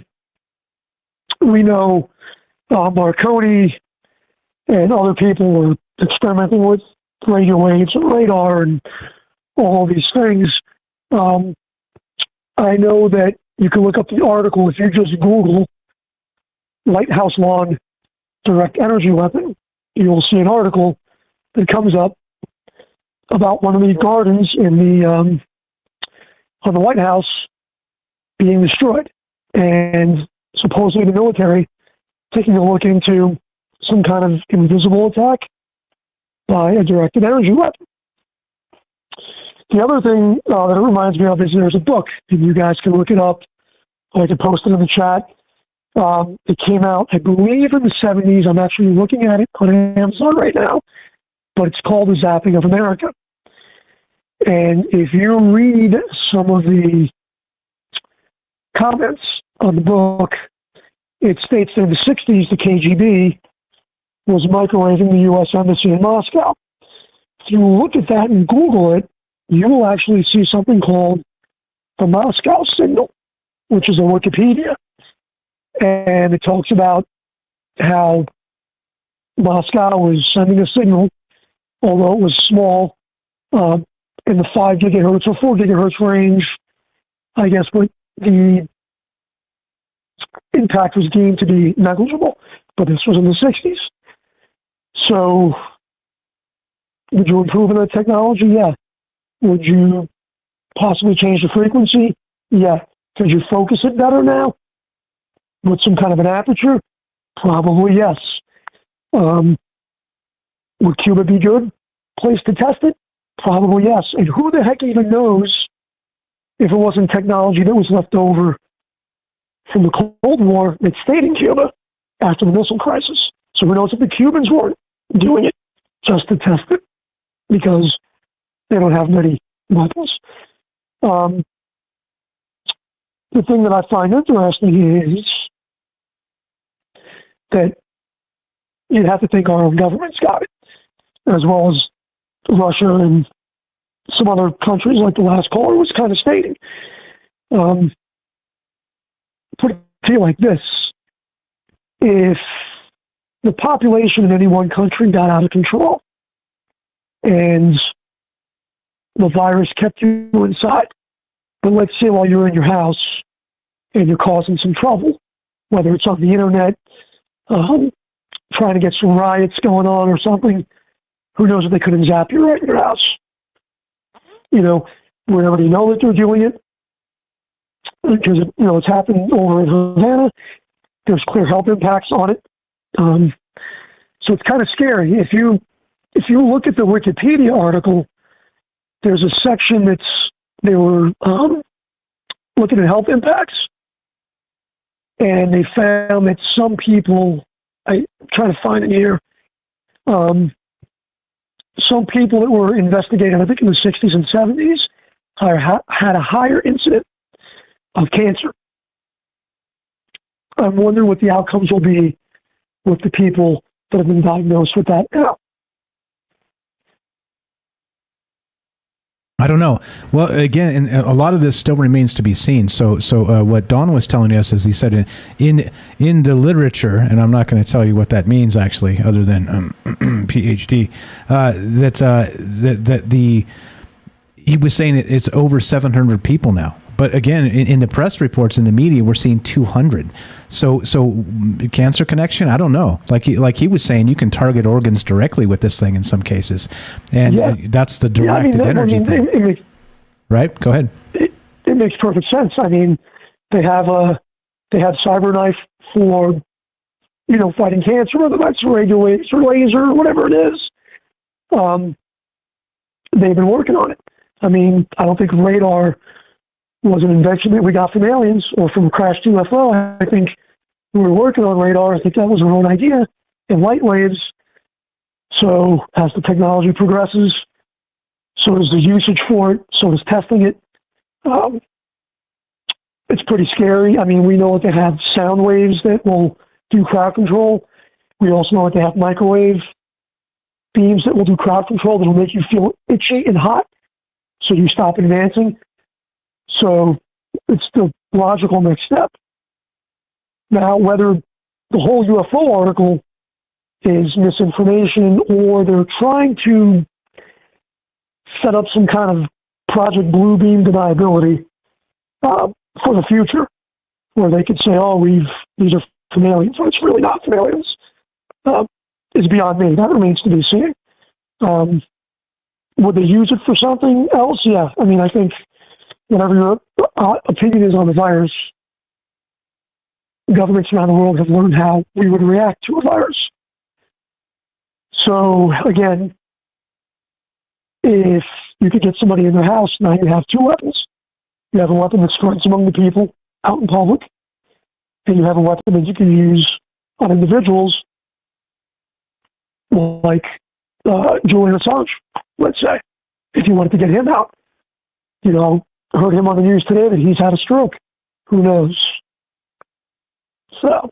Yeah, they did say that Julian Assange. Yeah, see, exactly. So I'm glad you mentioned that. So in terms of Julian Assange, right? He's a enemy of the state #1, right? Like he's one of those guys that they would go after. And even we've seen recently that during the Trump administration, very very much Operation Northwood style, they brought to his desk to stage a fake gunfight to put a bullet through the wall and kill Julian Assange, right? A gunfight in the street so they could plausible deniability say that it was a tragic thing and he died of a random bullet, right? And this is the type of shit we're dealing with. This is the type of things that actual governments are plotting and planning. And that's what makes all of this horrific, because if we're talking about a bullet is one thing, right? It's kinetic, it's boom, it's bam. You can trace exactly where it was fired from, all the rest of that shit. What about this other thing? What are its limitations, right? And so, again, right, I got lolled at for saying gain of function, but if you're actually testing something and you want to see what it can do, what kind of walls it can maybe go through and the rest of this stuff, you do it in small doses. That's the way you do it, because once you get that, you can take that into the wild and do all kinds of crazy shit. And that's what this is about, right? It's about, well, how deep has this technology gone? Because don't forget, the first reporting of this is 2016. It's 2021, by the way. So as they've tuned this thing in and got better and better at whatever this weapon seems to be, it's 5 fucking years later, is it not? So you tell me, Is it the same? No, they're tuning this in. They're actually doing the things that they're doing. And, well, imagine if you could blast it through a wall or smuggle this thing into the same room with Julian Assange in the form of what? Who knows? A pen. It could be a pen, right? For all we frickin' know. And then instead of shooting him through a wall, you're literally destroying his liver or whatever he points this pen at. I mean, there's some terrifying implications here. And that's the point. That's the point. It would probably be put in a router. Every hotel, every embassy has a router. We all have a router in our house. I'm looking at one now with 5, 3, 4, 5, 6 antennas in my house. Damn thing shoots through walls, concrete block and everything. when we get our cell phones, like Robert was saying in the beginning, when you buy a cell phone, the directions say this device emits radiation. So scrambles or heats up your cells, whatever it is. Going back to the other thing, the Russians, polonium, they give you some kind of poisoning or dust, and we know it's the Russians. But exactly like you're right, a gunshot through a wall, some harebrained scheme, or just microwave the guy while he's asleep. Yeah, exactly. With a ballpoint pen, for all we know. Yeah, exactly. So that's it. Yeah. The guy has an aneurysm, and that's the end of that. He died in his sleep. Nobody knows nothing. So, but that's what they will do to us. That's what they'll do to the enemies of the state. That's what they could do to the vast population. I totally believe that. I mean, I don't think any of us want to go Alex Jones style. I don't think a lot of us will sleep over that. But these are the possibilities of a government out of control and a government that's scared that one person may have some disclosure and some information on them. Yeah, so, it's making it's making conversations like this more and more dangerous every day. That's the problem, right? So if you're saying things that are detrimental to the party, we're literally encroaching on 1984 territory, and this is horrific. And yeah, good shit, man. Go ahead. And who knows? I can leave you with jumping around my thoughts here, but who knows if they can't get it so fine-tuned that they could just kind of make you more docile, where it's like, look, man, we're just all going to go to work like a bunch of drones, kind of like we are now, and every once in a while, maybe somebody goes postal, and, this way they don't have to drug the population in mass. They could just hit us with weapons, or you walk into a building, maybe you walk into the Amazon warehouse, and, like the tornadoes, but let's say you walk into the Amazon warehouse and there's some kind of EM field that you wouldn't even know. It just makes you passive. You just go to work, and it's thrown out through the, through our routers. Who the hell knows, man? It's scary times. Yeah, definitely exactly. Scary times with whoever's going to have the power. Yep. And so that's what becomes part of this. If you can test certain power sources and link them into devices and then just turn them on remotely, well, welcome to the terrifying future. Welcome to the dystopian future. Joe, you're the best. I appreciate you. Thanks for waiting so long. I was going to let Don speak there when he started spitting hot fire. I was you waited for like 20 minutes plus. So I appreciate that. New callers, new information, new callers, man, you know how it is. It's always welcome, right? I used to try to call in. I remember when I would call in because you were sometimes dying on the phone and just call in to talk to you. So this is like awesome. I'm really happy that it's a great following, great people, and more people calling, the better it is, the more information is spread. So definitely looking forward to that guy calling again. And anybody else. On that note, have a good night. Maybe I'll talk to you tomorrow. You too, bro. Appreciate it. Joe in Florida, you're the best. God bless you and the family. Talk to you soon. Have a great night. There you go. Phone works, Discord works, everything is going well. And again, how did you know? How would I know that we would begin this show tonight talking about UFOs and end with a PhD in Havana Syndrome? Well, how could you know? And like I said, this is the craziest part, right? You get a following, you get a little big, you start to reach people, and you never know who's listening. And that's the wild part. I'm telling you, look at the podcast stats. I have people downloading this podcast in China, of all places, right? And you would expect it to be blocked in China. But guess what? There's a following there. And it makes me wonder exactly who it is. Axel, what's up, brother? I'm talking to you. You reported me to the Chinese government. Anyway, all right. So here's what we're going to do. Appreciate that, Joe. Thanks for the phone call. We're still taking your phone calls. As we're talking about Havana Syndrome, again, like the UFO link. Now the whole point of the UFO link to this was that some of the same symptoms or similar symptoms were happening regarding people that got Havana Syndrome and also people that had close contact with UFOs. All right, and this is work done by Dr. Gary Nolan. Links are in the description on YouTube. You can find them there. The only reason they're not on Rockfin is because you can't list all of it, or it cuts it off because it's only 1,000 characters or something. So jump over to the YouTube or the podcast when this actually hits the podcast feed, and you'll see all the sources I've listed are all there. All right. And again, this is part of the problem. Don, when he called in, was talking about the literature. The literature. You know what that means? It means actually peer-reviewed documents. That's what that means. It doesn't mean propaganda bullshit from the New York Post or the New York Times, right? So there's a very big difference. And so the reason we do it in this format, and I don't spend a ton of time doing that, number one, I'm not good at that.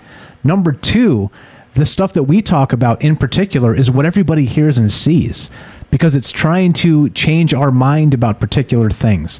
And that's why we do it in this format, the way we do it, to get what you're thinking and what they're trying to make us believe collectively. That's what this is all about. That's what this has always been about.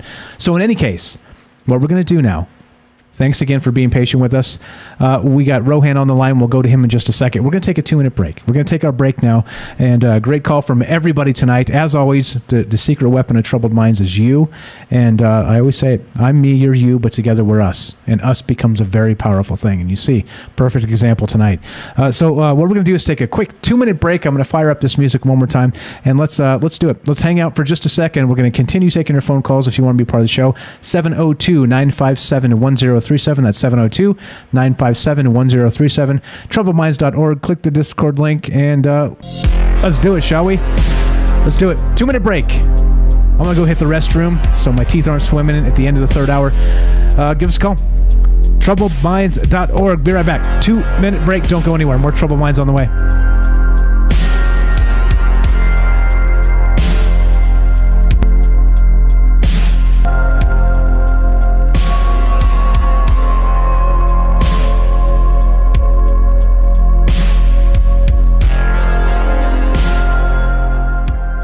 All right, welcome back to Troubled Minds. I'm your host, Michael Strange, and we're still talking about Havana Syndrome. We're still talking about all kinds of stuff. And by the way, that's Dawn there.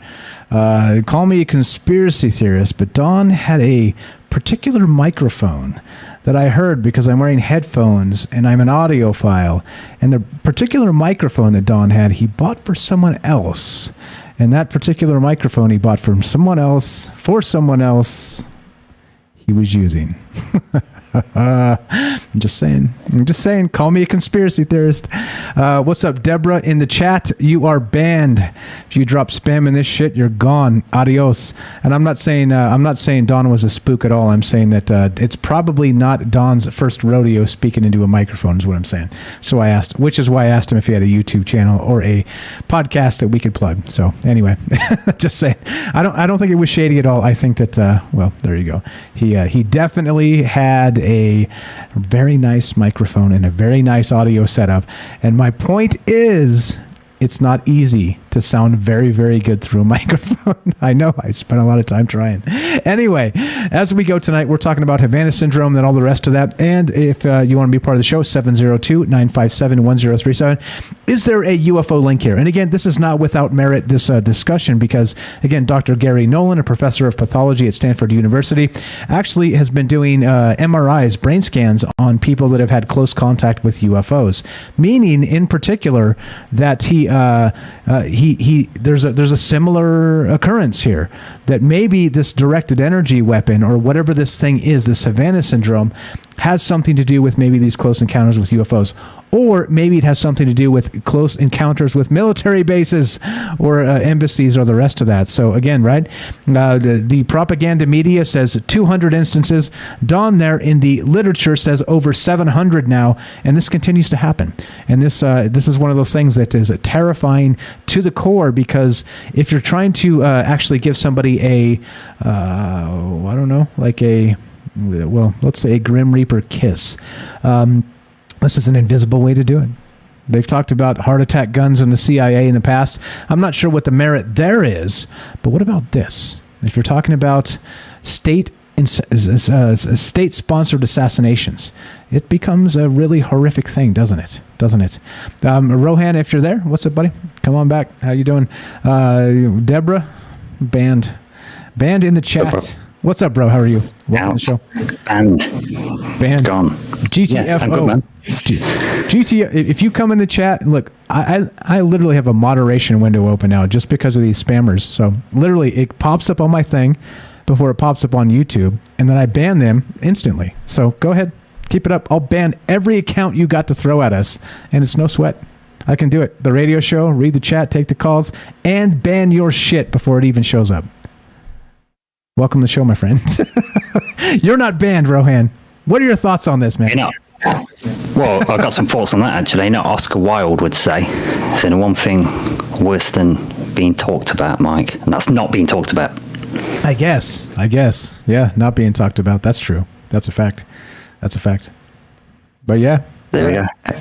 Do you know what? I love that call by Don. I thought I was going to say Neo call him. Don is the one. Don one. Don one. Yes, sir. Yeah, that was awesome, man. He brought some good points there. So it turns out I was just going to sit back and listen to this, but then I kept getting triggered. So I've got this one big point to make, but I think it ties into a lot of these other sort of technologies and conspiracies. And I think what with this Havana Syndrome, I think we're seeing, in my opinion, we're seeing a smoking gun. But it's one of many smoking guns from, like, I don't know, some big thing. So, shall I dive in, Mike, and just give him a thought? Get it, bro. Just get it. Tell us what's up. Get it. All right. Let's start then. Okay, so the word disease, if we break it down, it's dis-ease. Right? That's why we get ill when our body's at a dis-ease. Now, we've done plenty of chemistry in science. We've got some chemistry knowledge.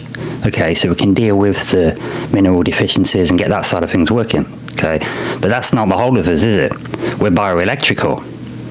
Right?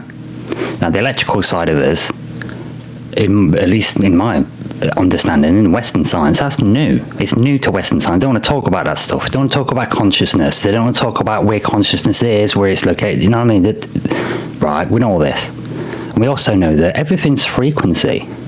Okay, so for me, the Gestalt reason why this is alarming for me, this whole thing, is that you've just mentioned it, look at it, just before the break, is that all throughout history, any conflict, any wars, it's kinetic attacks. It's a stone or a stick coming at you. It's a sword or a shield. It's a catapult, right? We're familiar with that stuff. Then it comes into a bullet, but a bullet's the same as a stone. Yeah, it's different. It's a projectile. We're used to that. Same as a spear, an arrow. Okay, they're physical things that you can touch. Okay, but we're hitting new, with the Afghan war and all that stuff with the Trade Center, all that stuff. We entered into a new level of warfare. Okay, and I think it's difficult to see it at the time when it's happening. Do you know what I'm saying? And I highlight this because American military invented the active denial system. Okay, and that's basically a Jeep Humvee with what's like a radar dish on the top, but that's actually a microwave. Okay, and that's an illegal weapon, and that's been in use since Afghanistan. Okay, it just heats up. It's a microwave, so it heats up your nerve endings to cause pain, and that's why it's actually illegal. I don't know why it's still going, because it's a weapon that's designed to cause pain. Okay, so with this, so it breaches the Geneva Convention. All right, and then we've got things like HARP, and God knows what that can do. Probably a whole bunch of things. Whether it's for, can you target individuals with it? I wonder. Can you affect whole areas with this bioelectrical side of things? And I think that's where we're at a whole new level, Michael. I'm just going to mute myself for a sec. I think the mic's gone a bit wrong.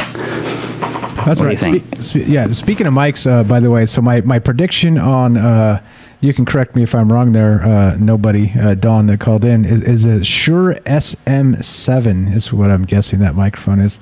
Told you I'm an audiophile. And that was hot. I'm just saying. I'm just saying. And that's not something an amateur has. Anyway, you can see my point.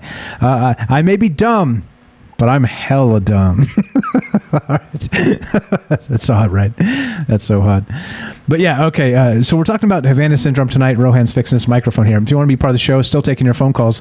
Is there a connection here to UFOs or not? Like I said, it was kind of one of those things that was going around UFO Twitter a couple days ago, connecting the Havana Syndrome and the effects physiologically to UFO. Maybe not necessarily abductees. I think that's probably a step too far here, but meaning that some of these similar instances happened with brain matter. The gray matter being damaged or altered in some way by not just maybe a UFO close contact, but then also with this Havana Syndrome stuff. Like I said, clearly I don't have medical charts. I'm not a damn doctor. I'm not reading literature in that sense, because if I did, I would bore you guys to tears and I would probably fall asleep myself, because we're parsing propaganda. We're talking about what they want us to believe by what's being reported, you see, what's being left out of these conversations, and that's really what this is about. So anyway, still looking to hear from you, 702-957-1037. Go right ahead, sir. Welcome back, Rohan, the mighty Rohan. Yeah, sorry about that. That's what you get when you pay £15 for a mic instead of 500. Yeah, exactly, right? Instead of the Shure SM7. Right. Just saying. But yeah, I mean, he made some great points that Don. And I think he hit on the main thing where people were freaking about 5G, and then it got shut down hard, didn't it? And I thought that was unusual. I mean, David Icke, how many times has David Icke been dumped on? What is the point in dumping on that guy anymore at this point? You can't discredit someone that's already do you know what I mean? I found that suspicious, Michael, with the 5G. People went nuts over that, Yeah, well, and this is part of the thing too. So we've talked about this in the past with not just so 5G gets a ton of the the conspiracy heat, but it has nothing on, right? Like it's just frequency up from 3G, 4G, and the rest of it. What about the Wi-Fi? What about your Bluetooth? It's all. What about the radio signals? It's all literally things just like flying through our cellular makeup. So, I mean, like a signal is a signal. And sure, you could say that some have no noticeable damage, right? In the span of a human lifetime, where they say millions of, percentages or whatever the fuck that is. But still, cumulatively, I'd imagine if you put and I'm not saying we should do this, but I'm saying somebody's probably done this, put an animal in a little cage and then blasted them with all these radio waves and crap that we're living through. Again, Wi-Fi, 3G, 4G, 5G. Just because you're not using 4G doesn't mean somebody else isn't. They're using it, so that shit's everywhere. Radio waves, all the rest of this, and there are literature in the past that suggests that Wi-Fi and the rest of these things can be dangerous. And so we're in huge doses, right? And again, because like I was saying, like Robert was saying previously, he doesn't have a cell phone, and some of the mitigation is on us. Like if you sleep next to your phone and it's by your brain, what do you think is happening? What do you think you think it's better for you? You know what I mean? Even in micro terms, you think it's better for you? I would say no. That's what I'm saying. We should drop this shit in the Faraday boxes when we sleep. That's a good point. In fact, you make I used to know this lady that she was really into family values, big Christian woman, and she says she trained her family at dinner time to put your phones in a box and put it in a cupboard just for dinner, so we can have a talk as a family and have some human communication, right? And because they're used to doing that, so everybody comes in from school, college, work, sit down, have your dinner. And by that time, it's the evening time, you put your phone in the box. They're so used to doing it, it stays in the box until the morning. They could go and get them, but they tend not to because they're in that habit of, I don't really need it now, my day's done. Do you know what I mean? I think that's it's those kind of little steps, isn't it? Just discipline yourself a bit, and they're not missing those phones, No, hell no.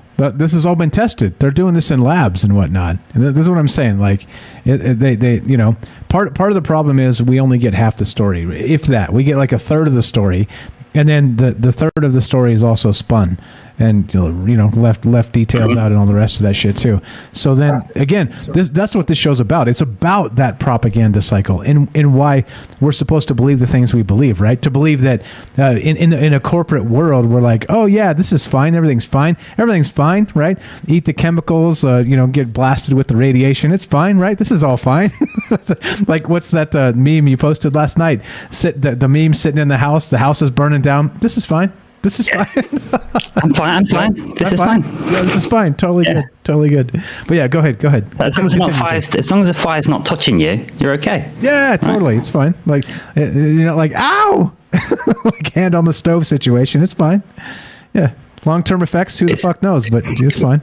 Well, what about this, Mike? I mean, you said, I've made this point before, but when technologies first come out, it takes a long time before you realise the full implications and impact. And how many times has something been brought out, which years later they say, "Oh, it's not safe now." The safety levels of today aren't the safety levels of yesterday, and won't be the safety levels of tomorrow. I mean, I remember Fukushima. They said, "Oh, you can have this much parts per million radiation is safe," and when it skyrocketed past that, they just raised the official tolerance level. Do you know what I mean? So they can still say it's within levels. It's nuts. It's nuts. Peanuts. There we go. There's nobody's still 13 minutes behind. He's catching up to us. He's going to catch me calling him a spook. Anyway. All right. So what are your theories here? It is again, right? This is Troubled Minds. So like we have to really press the envelope in all directions at all times, right? Because if we can't consider the things, then they've got us, right? If we can't consider all the possibilities, they already win. Yeah. And that's what this is about. It's about sort of getting inside that box and pressing outward and saying, no, the world is larger than you want us to believe. There are more possibilities than you want us to believe. So what other wacky possibilities you got? I'm sure you got some pretty crazy shit here for Havana Syndrome. Yeah. I think this ties into chemtrails and HAARP. I do. I think it's all part of one big same experiment, and I think it ties into the Trade Center as well. Okay. And Wilhelm Reich, all the cloud seeding. Okay, so this is how it goes for me. Wilhelm Reich did those experiments of orgone energy. Okay, trying to figure out chi, prana, the thing that causes orgasms. That he said that's the force that's animating life, and that's where you get chemtrails come from and geoengineering, because he was able to manipulate clouds and make it rain. Okay, then you get the cloud busters, drop iodine in it. You're doing all that. You got HAARP and stuff, and in all these frequencies. Okay, and I remember. I mean, I don't know how this works. I didn't look into it, but I remember Alex Jones years ago saying that we've got these chemtrails. We've got strontium, boron in there. And, look it up. Yeah, they have aluminium, which can cause respiratory problems. It's supposed to be stopping global warming, right? Use aluminium to reflect the sunlight, and it did cause lower quality light for a lot of crops, but it didn't stop global warming, because that's not been happening, right? So what's it for? Do you know what I'm saying? And then I remember Jones saying, well, you can put adjuvants in those chemtrails. They'll sit in your system, and then through medicine, you can add something else to somebody's body. The things can combine. Then boom, Shanko, you got an autoimmune response and a medical emergency. Do you know what I'm saying? And also, it's like, I think it's like multiple things at once. I mean, the components for chemtrails are also the same kinds of components you get in fireworks, right? Which is obviously going to mean more bushfires. Do you know what I'm saying? And then when you look at the work of John Hutchinson and his experiments creating static fields and firing radio waves and sound frequencies and microwaves into static fields, it changes the properties of materials. Do you know what I'm saying? So it's, and then when you get, like, say we mentioned the 5G, if you grow watercress next to your Wi-Fi router, man, you're going to have trouble. It won't grow. You know what I'm saying? And Don mentions electroporation, and I think that might be one of the main reasons people were harping on about 5G and its health issues. And there is literature. There is literature saying, no, you can do this to your cells and it can cause respiratory. It does say that in the literature. People haven't just plucked it out of the air. That's why it rings the alarm bells for me. Because, like I say, it's why it's gone nuts. People have gone nuts over this. You mentioned 5G and it's out. You know, and I think maybe there's some truth to all of this stuff. And like I said, why dump on David Icke at this point? It makes it look like they're afraid of it. You know, and it's like we said. So we live in the digital age, right? And in the Bronze Age, top weapon of war was bronze, and in the Iron Age, it was iron, right? In the Atomic Age, it was atomic weapons. Okay, so in the information age, the number one top technology and weapon of war is information. So we've got a kind of silent war in terms of the information, which affects your brain, like an invisible weapon for your mind and your thinking.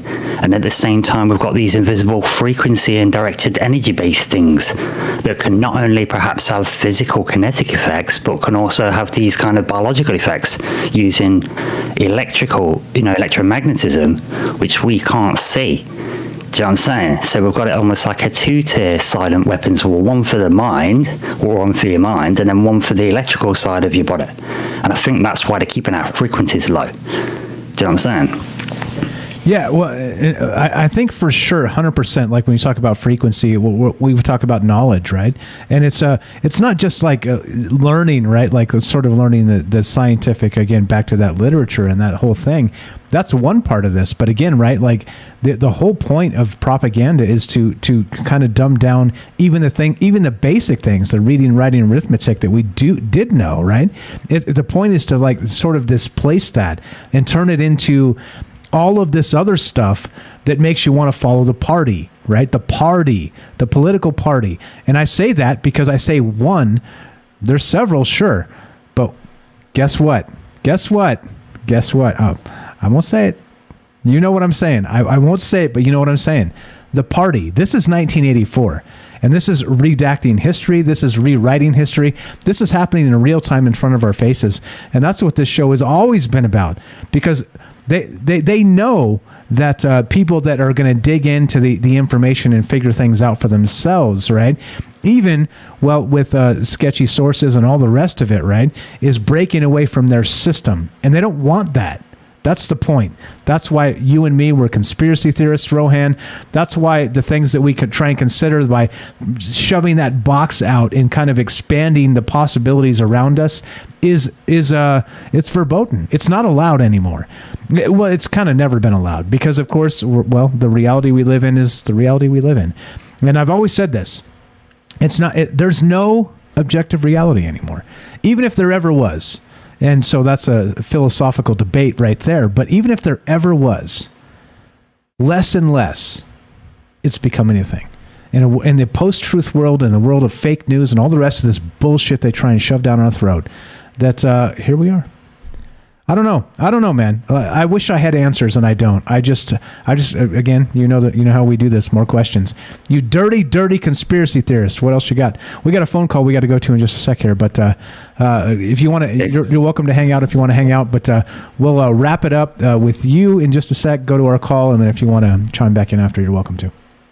Yeah, sure. I'll just wrap up with this then. Just wanted to make that the point. Don mentioned that Russia might be a good candidate for this, and I would agree with that because while you had the rocket guys and we had all the Nazi head doctors, Russia got all the mystics and started looking at this frequency stuff, and they even built acrylic pyramids. You try with their frequency work. They built acrylic pyramids to try and soften earthquakes, so you get only small earthquakes, lots of them instead of big ones, and it was working for them. And they linked to scalar physics as well, so they're definitely on a frequency thing for sure. So that's what I've got to say on that. I'll just chill. I'll just sit back, Mike, and see if I think of anything. Okay, perfect. Yes. Everybody, Rohan has a podcast. It's called Exiled Minds. You can find it in the links in the description below. And Don, by the way, I know you're listening. He says he's catching up to he's a little bit behind, but that's the reason I asked, because if you have a podcast or something, I'd love to help you promote it, right? Again, we're not like super amazing reach wise, but we're pretty good. Like this show has boomed this year, thanks to all you guys, thanks to all the great conversations. Like I say, the secret weapon of troubled minds is getting together with. You never know who's listening, and you never know who's going to chime in and give us blow up our brains on any given night. And that's just the way this has always worked. So okay, so that's what we're doing tonight. So please, as a result, Rohan's another one. Give him a follow. The mighty Rohan he goes by the the name. Liam Martin, that's his real name. Scroll down, link in the description. Just check out his thing and give him a follow. He's got a YouTube channel, he's got a podcast, and he's here almost every night blowing up our brains. So thank you very much, Rohan. Let's do it. We're still taking your phone calls. We're talking about Havana Syndrome. We're talking about is there a sketchy connection to maybe UFOs or not? Do you think that's propaganda? What's going on? What the hell is happening in the world around us? That's the question, and that's always the question. 702-957-1037, troubledminds.org. Click the Discord link. Phone number's there as well. Let's go to our good buddy, I think it's Jack in Oregon. Am I right? Yep. Yes. That's me. Yes, I got it. Look, I'm terrible with names, but I nailed this one. Go right ahead, Jack. How are you tonight? Welcome to the show. Probably got my number too. Well, hey, shout out to Rohan and his Antarctica antics, and Joe in Florida. I really like his pre-Halloween show. That was great. Thank you. Appreciate that. You're part of the family too. This is the whole point. We get together and talk about amazing shit. So appreciate that, and they also appreciate you as well as I do. What are your thoughts on this, though, on the Havana Syndrome and the rest of this stuff? What do you think? Right. Well, what it brings to mind for me is like a couple of times I've experienced some anomalous things, and one of them was, it's a lot like the Robert Monroe thing or whatever it is, binaural beats, okay? But imagine that, like, really low down and something else happening. You're like, whoa, it's disorienting. I've experienced some disorienting sounds. I didn't know where the hell they were coming from. Okay. From where? You don't know where they're coming from? Okay, so what kind of disorientation are we talking about? Are we talking about, again, like some of these same Havana Syndrome symptoms, including headaches, like nausea, a little bass, like vomiting? Go ahead. No. Not like that exactly, but like something that might affect my brain, okay? Which I have some experience with, okay? So, yeah, just... all right. So, like you might have looked up on YouTube any of these number of videos that will be like binaural beats make you study faster, or binaural beats make you relax and go to sleep, or binaural beats, a number of things, right? Yeah, definitely. I've heard of it before. It actually goes back to Stonehenge, binaural beats. I talked about this a couple nights ago. Right. They say that, just real quick to cut in before you continue with that, they say that in Stonehenge they had, they've done acoustic tests in that kind of a particular drum rhythm echoing through those monolithic things at Stonehenge were actually a sort of way of meditation, and they would take people into a trance-like state, right? And we've talked about consciousness and all the rest of that on this show. And it is, well, go ahead. Go right ahead, sir. I know exactly what you're talking about. Right. Well, what I'm saying is that everybody sees colors differently, supposedly. And, I think everybody hears sounds differently also. And so everybody's not on the same spectrum at all. And so what might affect one person might not affect another person. And there's a thing called acoustic heterodyning, and that's where you take two sounds and bounce them off the like two speakers, and you bounce the sounds off one place to make a sound in that one place. Acoustic heterodyning. Okay. So what we're saying is that these audio things we're talking about can make somebody sick. They can make them ill. They can put them in a trance-like state. There are different frequencies and different rhythms and this type of thing. Absolutely. Okay. All right. There are certain sounds that can totally make me want to vomit for sure myself. I've done these experiments. Okay. Did you ever actually puke? Never mind. Never mind. That was a bad question. Carry on, sir. I was just being gross. Go ahead. It's all good. Yeah, anyway, so, yeah, I think, especially, like, you take, like, Darren Brown, for instance, the hypnotist, and you take all these sounds and stuff, and just people are, like, massively susceptible on a massive basis to just suggestion and outright manipulation. It's an easy deal. Okay. The sounds you hear. Yeah. A background. Okay. How about this? People like over 50. What's the percentage of them that has tinnitus and ringing in the ears? 96.75%. I'm pretty sure. Right. Well, whatever percentage, like everybody knows, they're old people. They're lame. Hello, and they're not with it or whatever. You're right. I'm just saying, people's disabilities are readily apparent sometimes. But also, many other times they're not. Many other times they're not. And that's the whole judge a book by its cover routine, right? There's a whole lot going on the cellular level and all the rest of that too. So I mean, right? Come on. Give me some Micah's right once in a while. Once in a while, Micah's right. My favorite Western stars Mr. Nobody or whatever it is. Mr. Nobody, yeah. That's a good Western. All right. It's a good Western. And well, love your show, and I can't wait to hear who calls next. I appreciate it. Thank you so much for the call. Jack in Oregon, you're the best. Appreciate you listening. Appreciate you calling. We'll talk to you soon, okay? Have a great night. Yeah. Thanks a lot. There you go. Phone number works. Discord works. Talking about crazy stuff. Binaural beats. I don't know, right? So again, back to that Stonehenge thing. And this is the thing, right? Like in terms of human consciousness, right? And this is what this show's really about. It's about I don't know. It's about so many things, but in terms of trying to boil it down to one thing, it's about our consciousness. It's about us trying to formulate truth from the world around us. And we're also being bombarded constantly by untruths, by lies and deception constantly. And so it's becoming harder and harder to be human in this dystopia. Right? That's probably the best way to put it. Dystopia. And, people talk about the future being dystopia, but if you fire up your Google News feed and it's telling you bullshit all day, every day, what do you know? You know bullshit. And again, and I'm not saying you, I'm saying me. I'm saying us in particular.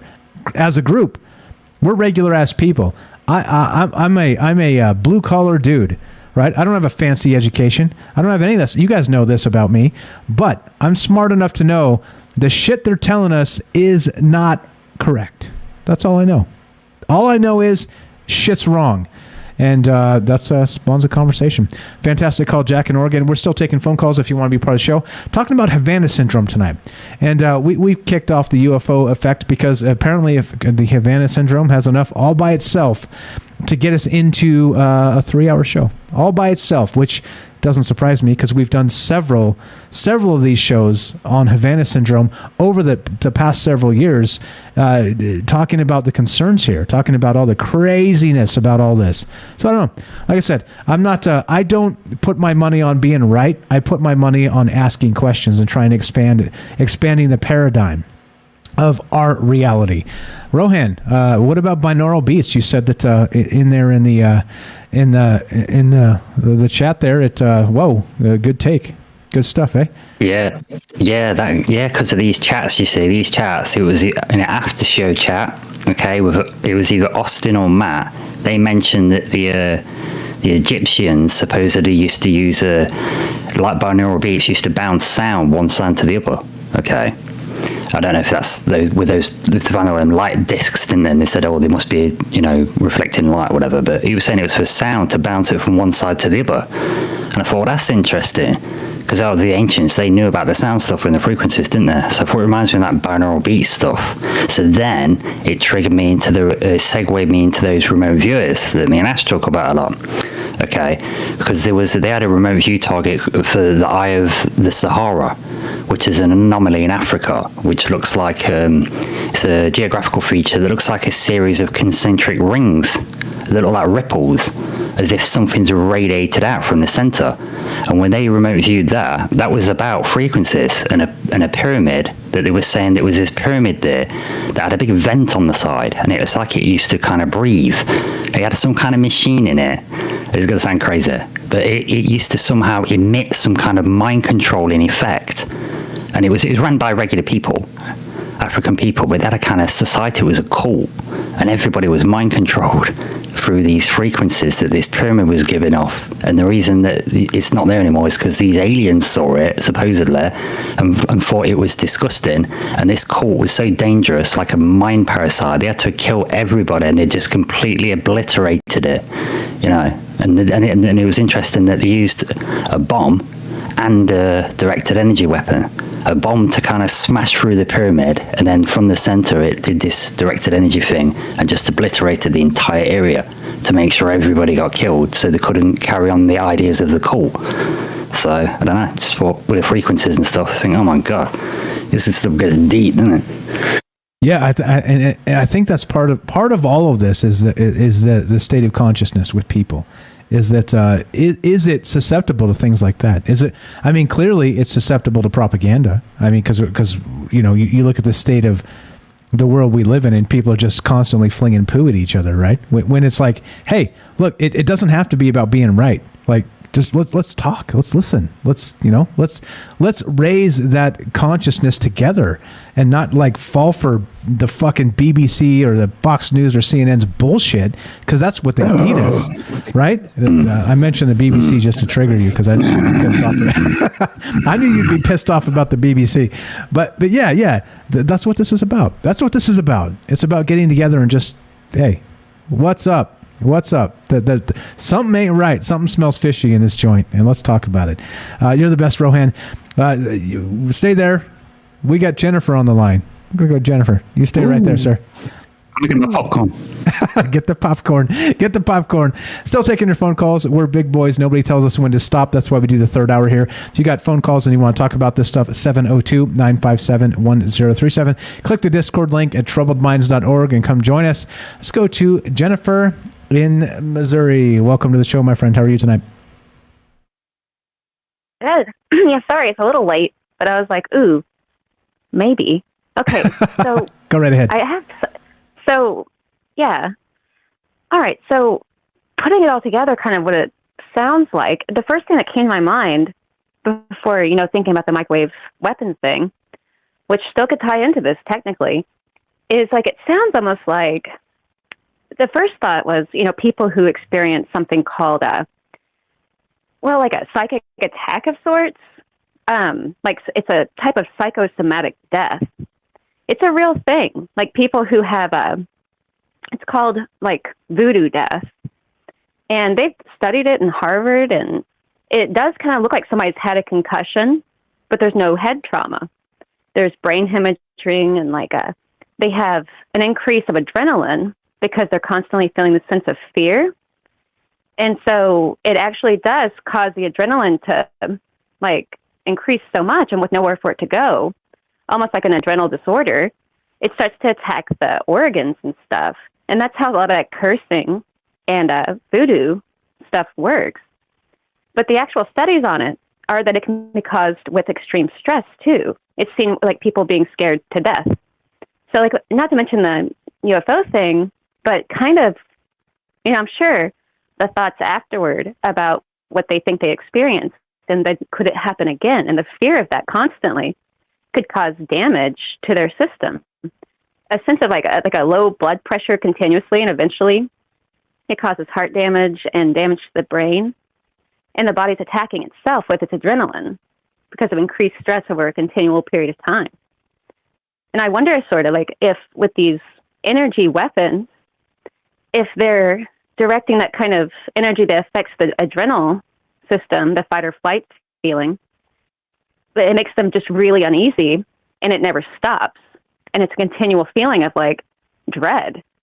And if it culminates eventually over a period of time to causing some type of, you know, the hemorrhaging or the dizziness and everything, that would be like low blood pressure and stuff, you know, it could be just a feeling of dread. And I don't know, it just made me think of the lots of, you know, people talking about with, and they've seen it, they've studied it, about with voodoo and cursing and how that actually works. And it's psychosomatic death. And so it's like a feeling of if somebody thinks they're going to, like the placebo effect, but the opposite. If somebody gives somebody something and tells them, you know, this is going to do this to you, or you've been exposed to this, if they weren't ever relieved of the feeling, what kind of damage would it do to them? All the way to the extreme when it comes to cases of deep faith or belief in something. It could possibly be a psychosomatic death or physical injury of some kind. So I wondered if, I don't know, or the microwave energy thing. Not that people are sitting around cursing these diplomats, like, or, but if you, I don't know, then there it goes. Some and remote viewing and all that. Diplomatic ritual. You never know. The diplomats show up for the meeting and there's somebody outside with a fire pointing a bone through the building. I don't know. But even just on the thing with the energy weapons, if it's attacking or like sending a wave of energy that creates like a fight or flight type of feeling in the adrenals, but you never fight or flight, you're just sitting there with all that energy. And if it increases the stressor signals, and that starts to excrete those types of hormones into your bloodstream, and it's circulating through your organs and damaging your organs, and it throws off the electro connections in your heart and all of that, and causes arrhythmias, or if it affects the brain and causes myocarditis, you know, the brain bleeding thing and all that. It could be just that people are, you know, I don't know, or the energy weapon itself creates that kind of, you know, effect. But also, too, I don't know anything about the Havana Syndrome, except for, like, I read the symptoms of it, you know. And then when you think about the energy weapons, I've heard a lot about that, and they have a lot of, you know, they've become really adept at using them. But I wonder if that's kind of how it's working, maybe, you know, if it's increasing those kinds of things, creating like a, I don't know, like psychosomatic death from a distance, death from afar. Because I don't know if people in those villages really believe in that stuff. So if they think they've been cursed, or if they've heard about it, they start to think that they are. And there have been accounts of this. And also, too, with people who have a, like, spiritual attack, you know, like where they think they have a ghost who's trying to kill them, you know, or something like that. It happens, and it's really strange. I don't know, but this is, like, very targeted. So you have to kind of wonder, I don't know, even if our society, if we're having kind of a prolapse of that, just in society in general, because people are so afraid all the time.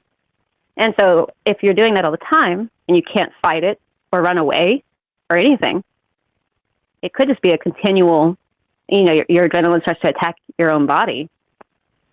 I don't know. It's wild stuff, but great show, Mike. Thank you. I missed the first part.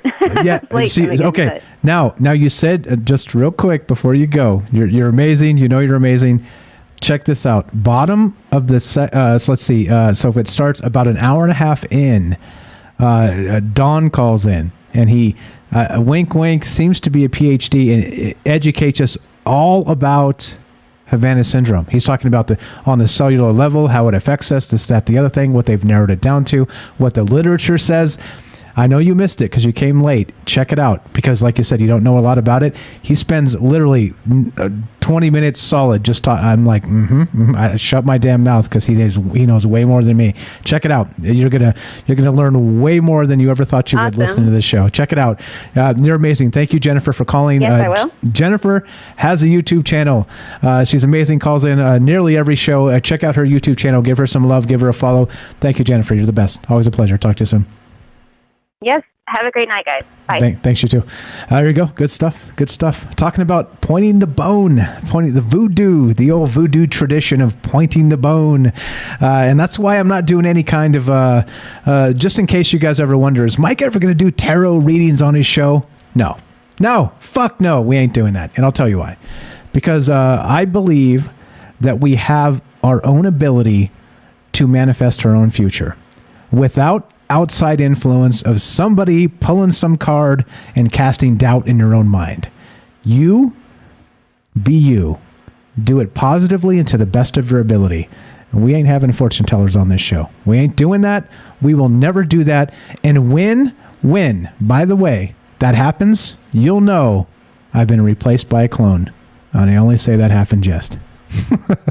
What's up, Rohan? Anything about what Jennifer was saying? If you're there. Yeah, well, just on that, you do your own magic. That's what you're saying. That's what I think as well. So I think you do believe in magic. You just don't believe in letting other people do it. Empowerment, I think. All right, fair enough. I like that just a seed of doubt, right? A seed of doubt can take you down like literal dark places. Just a seed of doubt. Haters, right? People that you're try thinking things. That's like your magical power. And the guy put my internet in. We ended up having this conversation, and he was basically telling me how he does, but he wasn't saying it in those terms. And he was on like this positive thinking, and things work out, and then this thing happens, and this this happened, and it's like, and I'm thinking, yeah, you're doing magic, bro. You don't realise, sort of thing. Like, I think anyway, sorry to harp on that. It's just that I think that your positive attitude thing, that's what it is. It's the same thing. And I get what you're saying. It's like you go get because I've had tarot readings and stuff and things like that people have offered to me, and I don't write them down or record them. I just take it in the moment because, like you say, if someone tells you something's going to happen and you believe they're the future seer, then you're going to make it happen, aren't you? You know. So yeah. That's a great point. It ties in exactly with that what Jennifer was just saying as well. And I was sort of trying to say this from the start with the old medical crisis. If you believe something's going to hurt you, whether it does or not, psychosomatic. If you believe something's not going to hurt you, whether it will or not, psychosomatic. Yeah, you'll always trump it with your belief. I think. Yeah, that's just me. The train's coming through, and that's it. Like I don't need any fires and bones pointed at me. We ain't doing that shit. We are not doing that. So go ahead and curse me from afar as long as I don't know about it. Guess what? I've got a shield of protection because, by the way, many of you do not know this. I stream in a circle of salt. Circle of salt right underneath my feet. I step back into it when I get back on this microphone every night. What's up, Rohan? And I often think you're always awake at night time only. And I think, well, do you really want to mess with Mike? I'm just saying. If you're only awake at night. I got garlic and wolfsbane on the doors. Try me. I know you've got silver weapons as well, haven't you? Don't get me started. Don't get me started on the Second Amendment. Don't make me show you my things on the stream because we'll get taken down. but that's for the OnlyFans guys. That's exactly that. You'll see that exclusively in the OnlyFans. We actually call that Troubled Fans. Troubledfans.com coming to a uncensored stream near you. All right. Anyway. So I don't know, man. Like again, I'm glad that Don called in and set us straight here. And the whole point is just to consider all the things, right? And what I mean when I would say set us straight in terms of like the literature, the scientific knowledge of what we have currently so far regarding the Havana Syndrome. Okay, it's an important thing. These are important aspects to talk about, to think about, to consider. But again, right? Like you don't know. What if, right? Maybe this is a frequency generated from, well, I don't know. Back to the very first call we had tonight. Brian called in and said that he thinks he's ex-military, and he believes that we do have UAPs run by people, run by the military, by the government, right? And so what if you combine the two? I don't think that the stretch is that large, right? Like you hover in quietly over where the diplomats stay and chill and kick it, and then you blast them with whatever the fuck you're blasting them with, like it's I don't know. You tell me. Well, on that, I mean, for one thing, let's say I think it inspires confidence that because I haven't got any formal qualifications, so it inspires confidence that people will call in. They've got some technical know-how that can set us straight, and then they're listening. Because all we're seeing if you watch the television, is all the experts, all the people with technical know-how, are all singing from the same hymn sheet, and that's obviously not true, because that's not how humanity works, is it? We don't all agree on everything, do we? So it's nice to hear someone that sounds like they've got that technical know-how. Do you know what I'm saying? It's backing us up, sort of thing. Yes, sir. And speak of the devil, it's sometimes when we talk about conjuring people, how when you speak about them, they just show up. Guess who's back? Oh my God, look at the date. It's 666. It's 666 is the date. Welcome back to the show, Don. We were just talking about you. How you doing, buddy? Let's we'll again, the beauty of this show is nobody tells us when to stop, and I'm not sure if you meant to jump back into the caller queue, but if you're ready, you're back on the show. I know you were 13 minutes behind or something and catching up, and you probably heard me call you a spook twice and call out your your microphone, but welcome back to the show, Don. If you're there, if you're not there, that's okay. I completely understand. Thanks for having me back on. One dose of me is enough for the night, but no, okay. Welcome to the show. What's up, brother? How are you? Go right ahead. It's still here, man. No, I just wanted to ask a couple of your callers some questions, if that's okay. Sure. And I wanted to comment on some of the things that people talked about. So one of the callers, the guy who sounded like he might have some kind of respiratory problem, he talked about, potentially using something like a gamma knife to injure someone. And for ordinary Joe, I think that's a potential risk. However, the thing to remember that with a gamma radiation exposure or any ionizing radiation exposure, especially if you're trying to target the internal organs, it has to pass through the skin first in order to get there. And with ionizing radiation, the amount of energy that you need in order to actually damage an internal organ would leave an unmistakable mark on the skin. So I have no doubt that, somebody could use something like that. Certainly, some killers want it to be known, who did it, like the polonium that you talked about earlier. But, I don't think that it would be a good covert means of killing someone because, doctors would recognize a radiation burn on the skin. One thing that I wanted to... so here's the other thing was that you said that you had some Chinese listeners and you thought that they might be some kind of political dissidents. So what I wanted to propose was that it's probably a Chinese political groups that are listening to you because understanding, because a lot of Americans believe in conspiracy theories now, and understanding what Americans are talking about and what they believe and what they're willing to believe is a concern for anyone with a concern in U.S. politics. So that's my favorite hypothesis for why you would have Chinese listeners. All right, perfect. Fair enough. I'm open to all those possibilities. And not only that, I think, by the way, I think you may be a Chinese spook, just throwing that out there. But continue. Oh my goodness. Go right ahead. No, meaning I've outed myself. meaning that I'm open to all those possibilities. I know people are watching other people very closely, including influencers is the new term, but this is just a damn podcast. This is where we have a conversation, but the larger you get, the more attention you get, the more that type of shit starts to happen. So I'm fully aware that may be the case. But yeah, go right ahead, sir.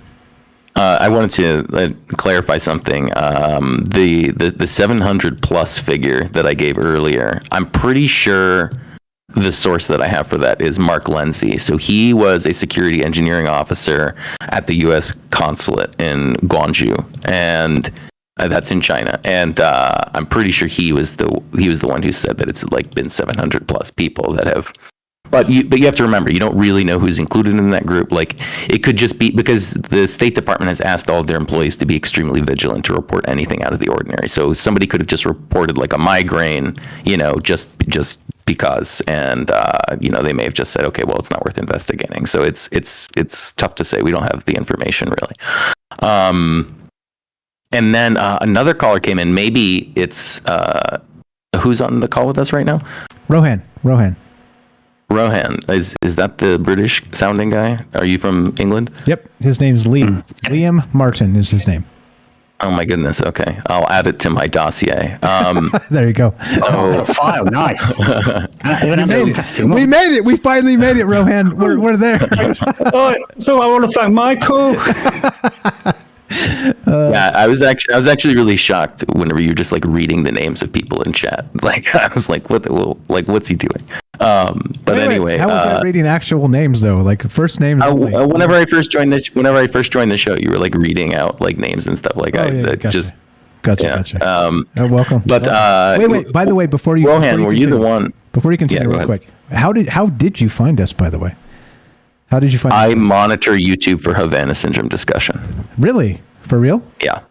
For real. Okay. I have a number of different sources that I monitor for discussion of Havana Syndrome. Okay, sweet, perfect. Glad to hear that. Go right ahead.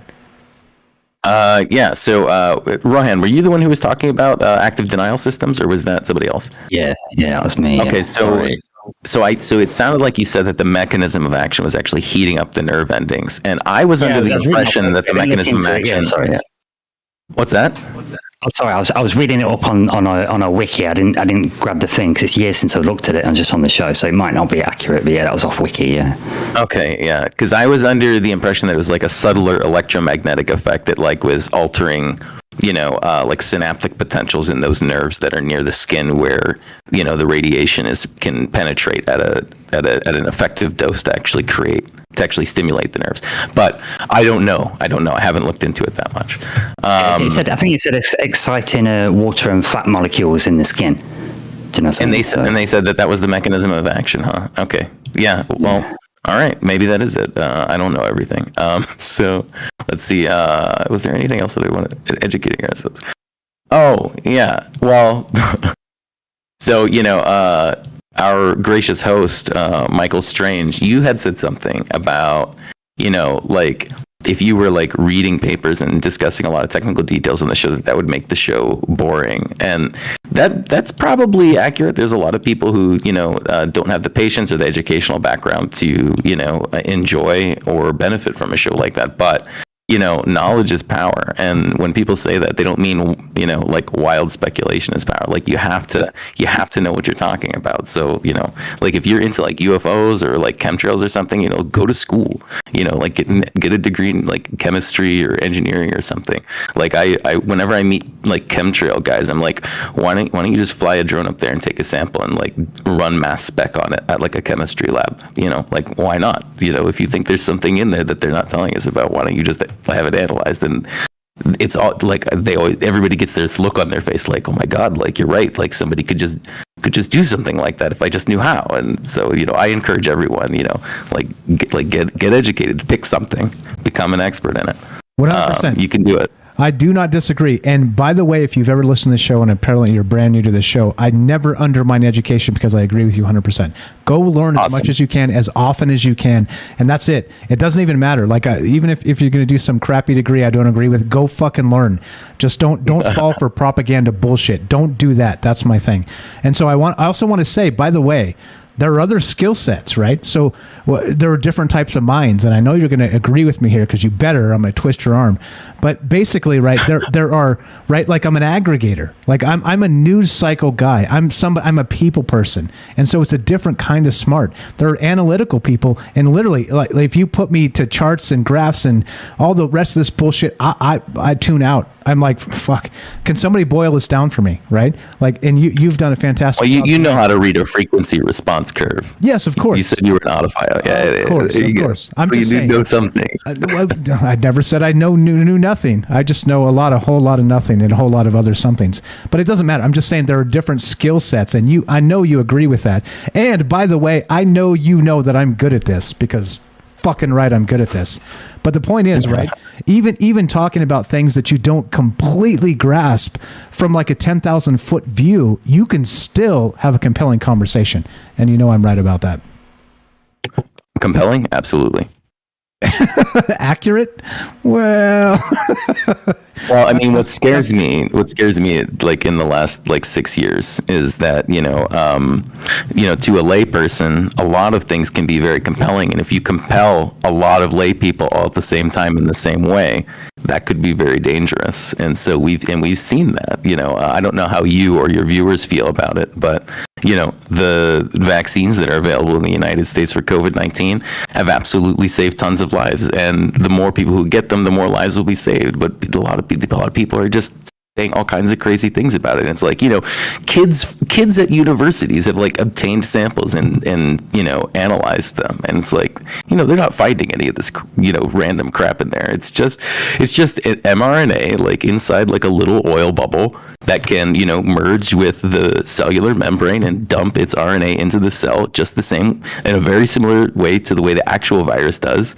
But the RNA code that we give it is like a slightly modified version of just one of the genes that belongs to the virus. And so it's coded for a specific protein, and we've made modifications to it so that the protein maintains what's called its pre-fusion conformation. So what that is that's the shape of the spike protein on SARS-CoV-2, the virus that causes COVID-19, before it fuses to, for instance, the ACE2 receptor on the cellular membrane. And what that has allowed us to do is it's allowed our immune systems to specifically target that exact protein. So it's a new to humans, like advanced form of vaccination. Yes, that's a little bit scary. Yes, people were scared about all kinds of inoculations in the past whenever they were new. And there's good reason to be until we study it. But we study it and we release the information, and then lots of people don't believe it, and they're killing people and they're killing themselves. There are people on their deathbeds who are going like, oh, I wish I'd fucking gotten the fucking vaccine. I don't want that to happen to anybody. So yeah, it can be dangerous. But hold on. In the same breath, and interesting you bring this up, because literally go back years. We've been doing this show for years. I don't talk about this stuff. You know why? Because I think it's a personal decision. It's a personal choice. People have their own religious convictions and all the rest of this, and I don't touch it. I don't touch that vaccine stuff intentionally. Oh, I'm sorry. I will respect your policy and not discuss vaccines. No. I didn't say we can't discuss it. I said I don't personally, because I understand a lot of people listen to me, and I don't want to influence people one way or the other. Right? That's why I don't touch that thing. So you go ahead. You're a guest on the show. You're welcome to tell us your take, and it's fine. But that's just, again, like I said, I know you're new to this and you don't understand what we're about, and you probably think, I don't know, what do you think? Listening to the entire show, just listening to the entire show tonight, do you think that we're just a bunch of disinformation knuckleheads? I catch little bits here and there, but so far, like, a lot of cool, interesting information. Whenever I hear anybody say that they see a UFO, the first thing I think to myself is, well, of course, they saw an unidentified flying object. They did not know the identity of the object, and it was flying. So of course, it's a UFO. But I'm usually fairly skeptical of that.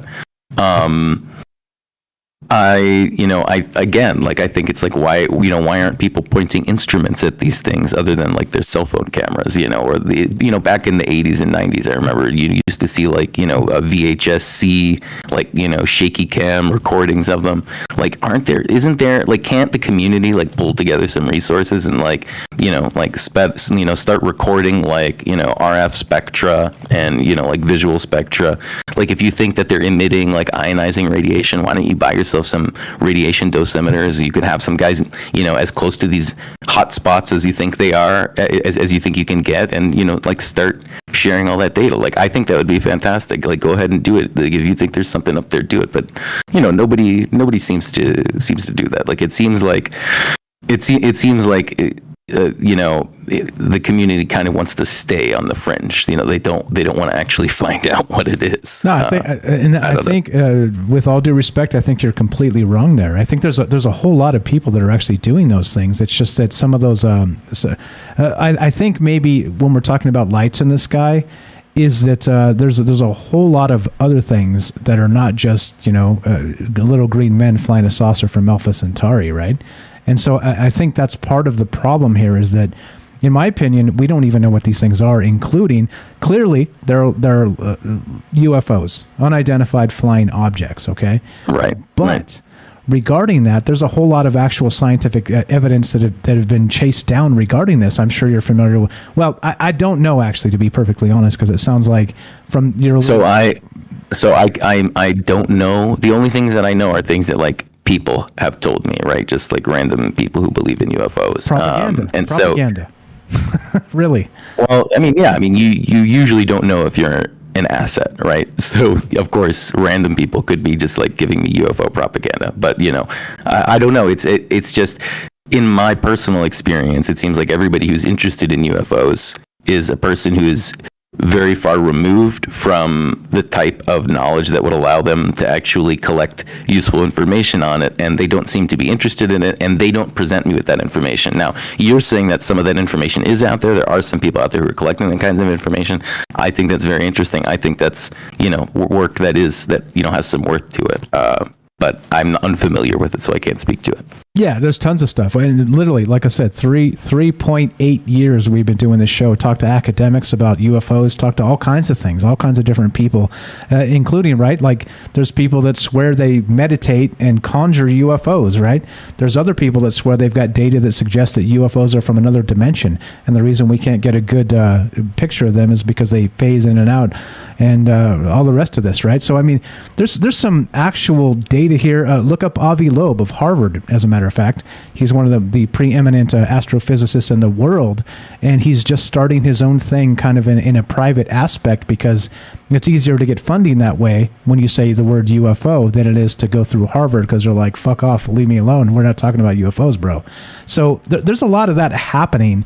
It's just the frustration has been Robert Bigelow, for one, Bigelow Aerospace, MUFON. There's a whole lot of organizations, right? But again, I don't know who to believe. And that's where this whole conversation comes in. All those guys, all those UFO guys, to be perfectly honest, I don't know. They could be full of shit. And that's why we do this, dude. It's good to be skeptical. It's why we do this, dude. It's why we do it in this format, because you never know who's listening. So thank you for monitoring Havana Syndrome. Odd that you found us now, because we've talked about this several times over the past few years. So maybe there's a couple of dark spots in the timeline that I missed. Meaning what? Dark spots of what timeline? Oh, just in the timeline of Havana Syndrome related activity on the YouTube, just in the timeline of YouTube videos. So I probably just missed it. I see. Kind of not tracking it. Okay. Fair enough. My friend, you are welcome back anytime. This is the type of stuff that we need to get, just to get, again, more of a better understanding of the world we live in. And it's not just me being a talker and a wave my fist and say, hey, what the fuck, the propaganda is a bunch of BS. It's also, like I said, don't undermine education. Learn as much as you can from whoever you can all the time. And whether that's woo-woo or whether that's, medical journals, let's figure this out. Let's talk about these things. Thank you for chiming in. Thanks for monitoring this conversation. Thanks for educating us on a ton of the things I didn't know. That's what this is about, dude. I'm grateful that you were here tonight, and I'm sure everybody else is as well. Anything else you got for us? Hey, thanks. I can take a break, but I did want to ask some of the callers just two more questions. Sure, go right ahead. Right now? Okay. Hey, Rohan, you mentioned something really interesting. You were talking about some kind of anti-earthquake pyramids built by Russia. Oh, yeah, it kind of remind me of like tuned mass dampers used in skyscrapers. Does it exploit, how does it work? Is it some kind of destructive interference phase shifting reflector? I think something like that. I don't remember. It's been about 12 years since I read it, but from memory, I think what it was is it was using there's this thing people call it pyramid power, And for some reason, the dimensions of the pyramids in Egypt, if you use those dimensions, it seems to have an effect. People do experiments making pyramids, don't matter what you make them out of, and then using like making organ collectors like the Wilhelm Reich and stick them physically inside a pyramid shape. And for some reason, it seems to kind of boost it. And I think that's what they were using, that principle. I'd say I don't know the technical details, but if you look it up, yeah, it turns out it had to be at a specific angle or it didn't work. Do you know what I'm saying? I gotcha. And I think they did a similar thing, but I think they built a prison out of granite as well to see if it would have a positive effect on the inmates, and it did. You know, it had a better collector. That is super obscure. It is super obscure, but it has to tie in with the Eastern stuff. Do you know what I mean? Like meditation and frequency and body and this, that, and the other. And it's because what it is, it's basically saying that research is completely discredited. Well, Wilhelm Reich, Kinsey, who did the study on in the 20s or the 30s on sexuality, and Sigmund Freud, they were all interested in this stuff. And that force that we're talking about the spirit force, the force that makes you have an orgasm, that creativity force. And we find now that when a sperm enters an egg and you get that moment of conception, we get a spark of light. Do you know what I'm saying? And it's all this stuff. So I don't know the technical details on it, but it seems that these things are all kind of linked together to do with what animates life. Do you know what I'm saying? And then the morphogenic resonance, and it's complicated, isn't it? You know. Yeah, I mean, I'm vaguely familiar with some of the stuff you're talking about, but I tend not to go in for that sort of thing. Well, why not? I'll ask you why not. Because the thing about science is the dissenting voice is vital, isn't it? And I think that's the problem why people get suspicious. As soon as you take away open debate, people get suspicious, don't they? You know? Right, but the voices that dissented against orgone energy seem to have been correct. You know, like there's no measurable evidence for any kind of orgone energy. And fine, but like I say, I don't know, and I don't know how that relates to these pyramids. I'm just trying to give you some kind of an idea of what the concept is, you know. Yeah. No, that's fine. Sorry, I hope I'm not putting a damper on anyone's listening pleasure here. You're good, man. So, because you're doing what we're supposed to be doing. My last question was there was another caller who mentioned something called acoustic heterodyning, and I thought that sounded very interesting, and I am curious what the applications of this are and where the nonlinearity comes from, because for those who don't know, heterodyning is like a way of mixing signals in order to shift frequencies, and in order to accomplish that you need some kind of nonlinear response, and that sounds very interesting to me, and I'd like to learn more about it. So if he wants to drop it in chat or come in here, I would love to hear about it. Yeah, and not only that, speaking of non-linearity, that's what this show's about. Literally, in 100% of ways. It's agnostic in all ways, and let's just hear what people think, right? And not only that, why people think it. And I'm pretty sure, I don't know, like I said, I'm full of myself, and that's the way it is because my ego's as big as the sun. But it's also that, right, you learn from each other. And I don't necessarily think that, basing everything on a science book is all there ever is to know, right? And I'm sure you'll probably give me a little bit of that. But it doesn't, again, it doesn't mean I undermine education. Go get it. Go learn as much as you can. Do you think I'd be better if I was an engineer, by the way? Like I had an engineering degree? Do you think I'd be better at this? I mean, it would be a show that would appeal to me more, but everybody's got to be themselves. If you don't want an engineering degree, then that's not who you are. I know lots of engineers, and they're, well, let's just say not into the woo, right? I don't know. So let me ask you a question then. So scientifically speaking, are there things regarding consciousness and possibly magic? And of course, Arthur C. Clarke has said famously that, magic is any sufficiently advanced technology. No. He said that, but he also said this: magic is technology that we just have not understood yet. So the thing is this, right? And this is why we talk about it in terms of this. And again, invite people like you and people like everybody, because, and I don't mean like you in a negative term, I mean like you in a positive term, is because, right, like you get sort of what's coming in through the zeitgeist. You get what's coming in through, people say they've meditated and reached higher planes of consciousness and things like this, right? And again, I don't know if you're into that or not or all. It doesn't matter. But my point is, in the question that I'm stumbling around here, is that clearly, as a obvious scientist that you are, or as a student of science, but there are things that we don't understand yet.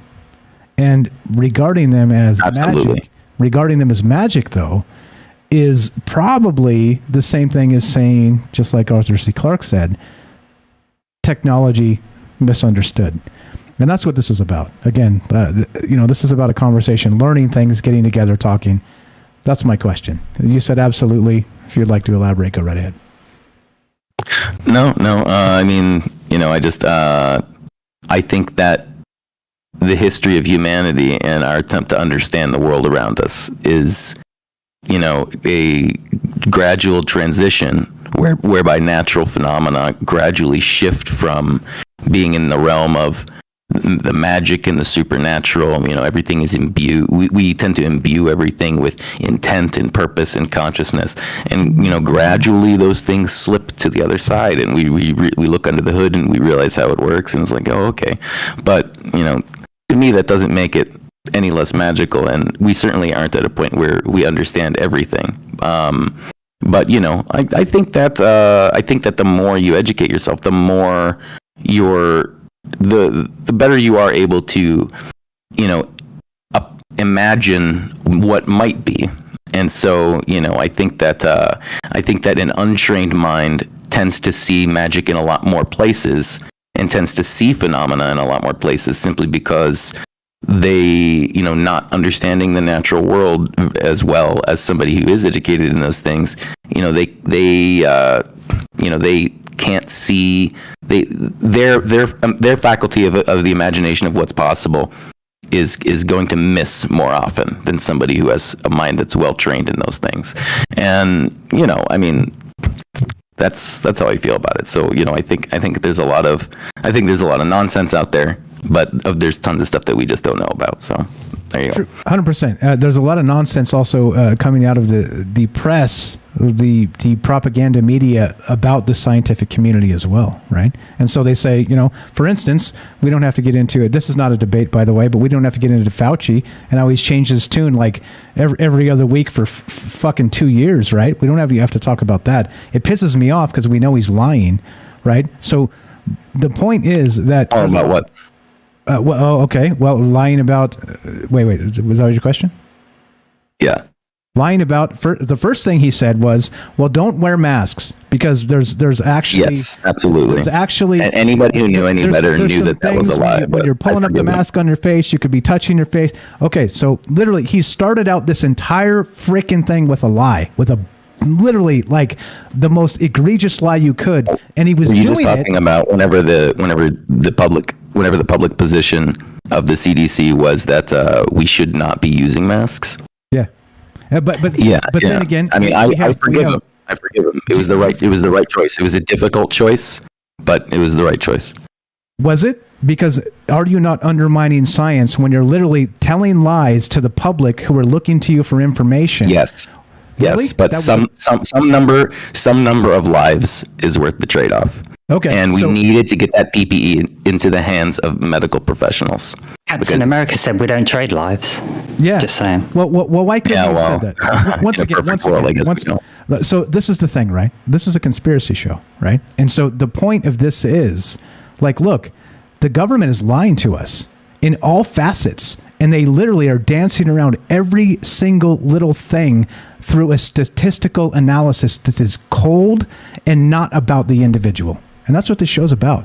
What about me? Does anybody give a fuck about me? No. Who takes care of me? Who takes care of me? Is it Fauci? Good question. Yeah, to some extent, yeah, absolutely. Look, more lives were saved by that lie than had they simply allowed. Had they not said that, then the same thing that happened to toilet paper, and this did happen to PPE. PPE for a while there was very difficult to obtain. And yeah, because China bought it all up all the year before. If you look it up, China bought up all the supplies the year before, and that's true. So that's why everyone sold the surplus off. Yeah. Okay. Sorry. Drop some links in the chat. I'll check it out. I haven't heard about that. Yeah, that sounds, yeah. It's the same. It's why everyone was distracted. Did China buy up all the toilet paper too last year? I mean, come on. No. I don't know. Pretty sure no. But it's hard to get toilet paper some places. In any case, like you see, like this is so it's not like I get it. Like reading a spreadsheet and making the best decision for a mass of people doesn't give a fuck about me, and that's the whole point. That's where it's like. Well, you are one of the people who is ultimately protected by it, but Am I though? Well, yeah, absolutely. Because we've seen this happen in some places where where there were just literally death panels where doctors had to decide who got to be in an ICU bed, who got to have a respirator, and if they didn't pick you, then you were very likely to die. That's the only reason they would ever put you in an expensive ICU bed or intubate you is, in order to try and save your life, because it's very likely that you're going to die without that medical intervention, without that monitoring. And again, I'm an ignorant, but isn't it true that also if you're intubated, you have like an 80% chance of dying anyway? Yes. By the time that they intubate you, the chances that you'll survive are very low, and it's very sad. But some people are fighters. Some people are lucky; they get through it. Again, like this is not the rabbit hole I decided I was looking to get into. But just point being, and I know you understand because you're a smart dude. You understand that there's another side of this. There are people that are rejecting this in many ways, and I'm not talking about the vaccine or any of the rest of this. I am, but I'm not. About the government media complex, about Fauci. Literally, the first thing he says in this statement, he's lying to us because we know that he wants to protect a particular group above us, right? All the rest of that, and because those people were saving our lives. Without them, yes, sir. Yes, a lot more people would have died. But hold on, would you rather have somebody lie to you and tell you, knowing they're a liar, I'm doing the best for you, or not that at all? You see why people are suspicious. You see it is terrible to be lied to, and it is even more terrible, I think, to imagine that there is a situation in which lying to the world is like a potential consideration even for a moral person. Yet I believe that we encountered just such a situation, and it doesn't make me feel good, but there it is. Okay, fair enough. It's telling the golden lie or whatever it is, right? Whatever the term is. I just made that up. So I don't know if I would call it golden. just saying. I'm just saying, right? Pragmatic. But you get why people are suspicious. And again, right? It continues. People would have been suspicious anyway. Most of the suspicions that people have that I've seen seem to be completely unrelated to whether or not Fauci, fucking preserve PPE by deceitful means for the medical community here in the United States. So I mean, most of the lies out there, like if these people, like what are people more upset about? Like that he lied about it, or that he might lie about something else, or that people are dying.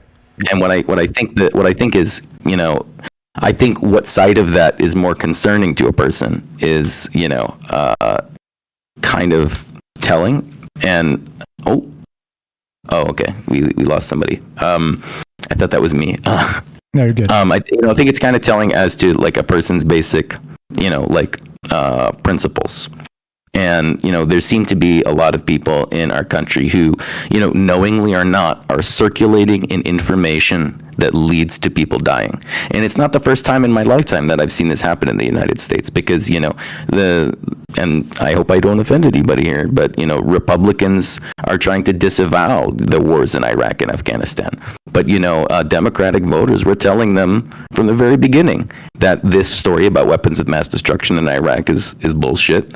And that, going to war in Afghanistan in order to find like one guy or a couple dozen guys is a really stupid idea. And that we're going to end up killing hundreds of thousands, 1 million people. And we're going to be at war for a long time. And that it's going to cost us a lot of money. And we shouldn't do it because it's not good for anybody. And, unless you're like a defense contractor. And so, it just seems to me that like the Republicans in general are circulating in all of this disinformation and just lack of trust in the CDC and in the federal government, because they would rather have people die than not be able to role play like a person who's being persecuted by a deceptive like new world order type thing. Like, the fact of the matter is that a lot of politics is a lot plainer and simpler than a lot of people think it is. And wait. Why would you say that? Literally, why would you say that? Which part? Well, the politics. The politics are simpler than people believe. So who's being fooled? In a lot of situations. Okay, care to clarify? Well, yeah, specifically here, like in order for a lot of people to justify like not taking the vaccine or circulating an anti-vaccine information, which by the way is propaganda, they have to construct extremely elaborate conspiracy theories in order to do it. They have to have a lot of details. They have to have a lot of participants. And yet, the simple answer more accurately explains the current state of affairs, which is that, there are simply a lot of Americans who really do not care about saving lives. And we saw one in the White House. We know that the President of the United States at one point said that he didn't care about COVID because it was mainly impacting cities where lots of Democratic voters are, as opposed to the rural areas where there are lots of Republican voters. So, the Republican Party elected a sociopath who told them not to worry about the vaccine or not to worry about the pandemic, and set that ball rolling.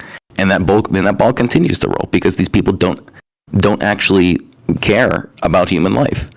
What they care much more about is their fantasy that they're being, persecuted by their government. And while the government does lots of things that is, not to the benefit of most people, the government is a plurality of different people who are, have their own principles, their own agendas, their own things that they care about. And these people, they act like they're very concerned about whether or not the government has their best interests in mind, and yet they refuse to correctly identify very obvious threats from the federal government. So, that's what I mean whenever I say it's very simple. Okay, except, however, when you frame it in those terms, of course, it seems simple, but is that not well in line with the propagandist? Because these things aren't simple. Because literally, right, we're talking about like a separation of powers. It's very simple. Donald Trump told us from the very beginning that he favors violence. He likes power. He likes exercising power against people.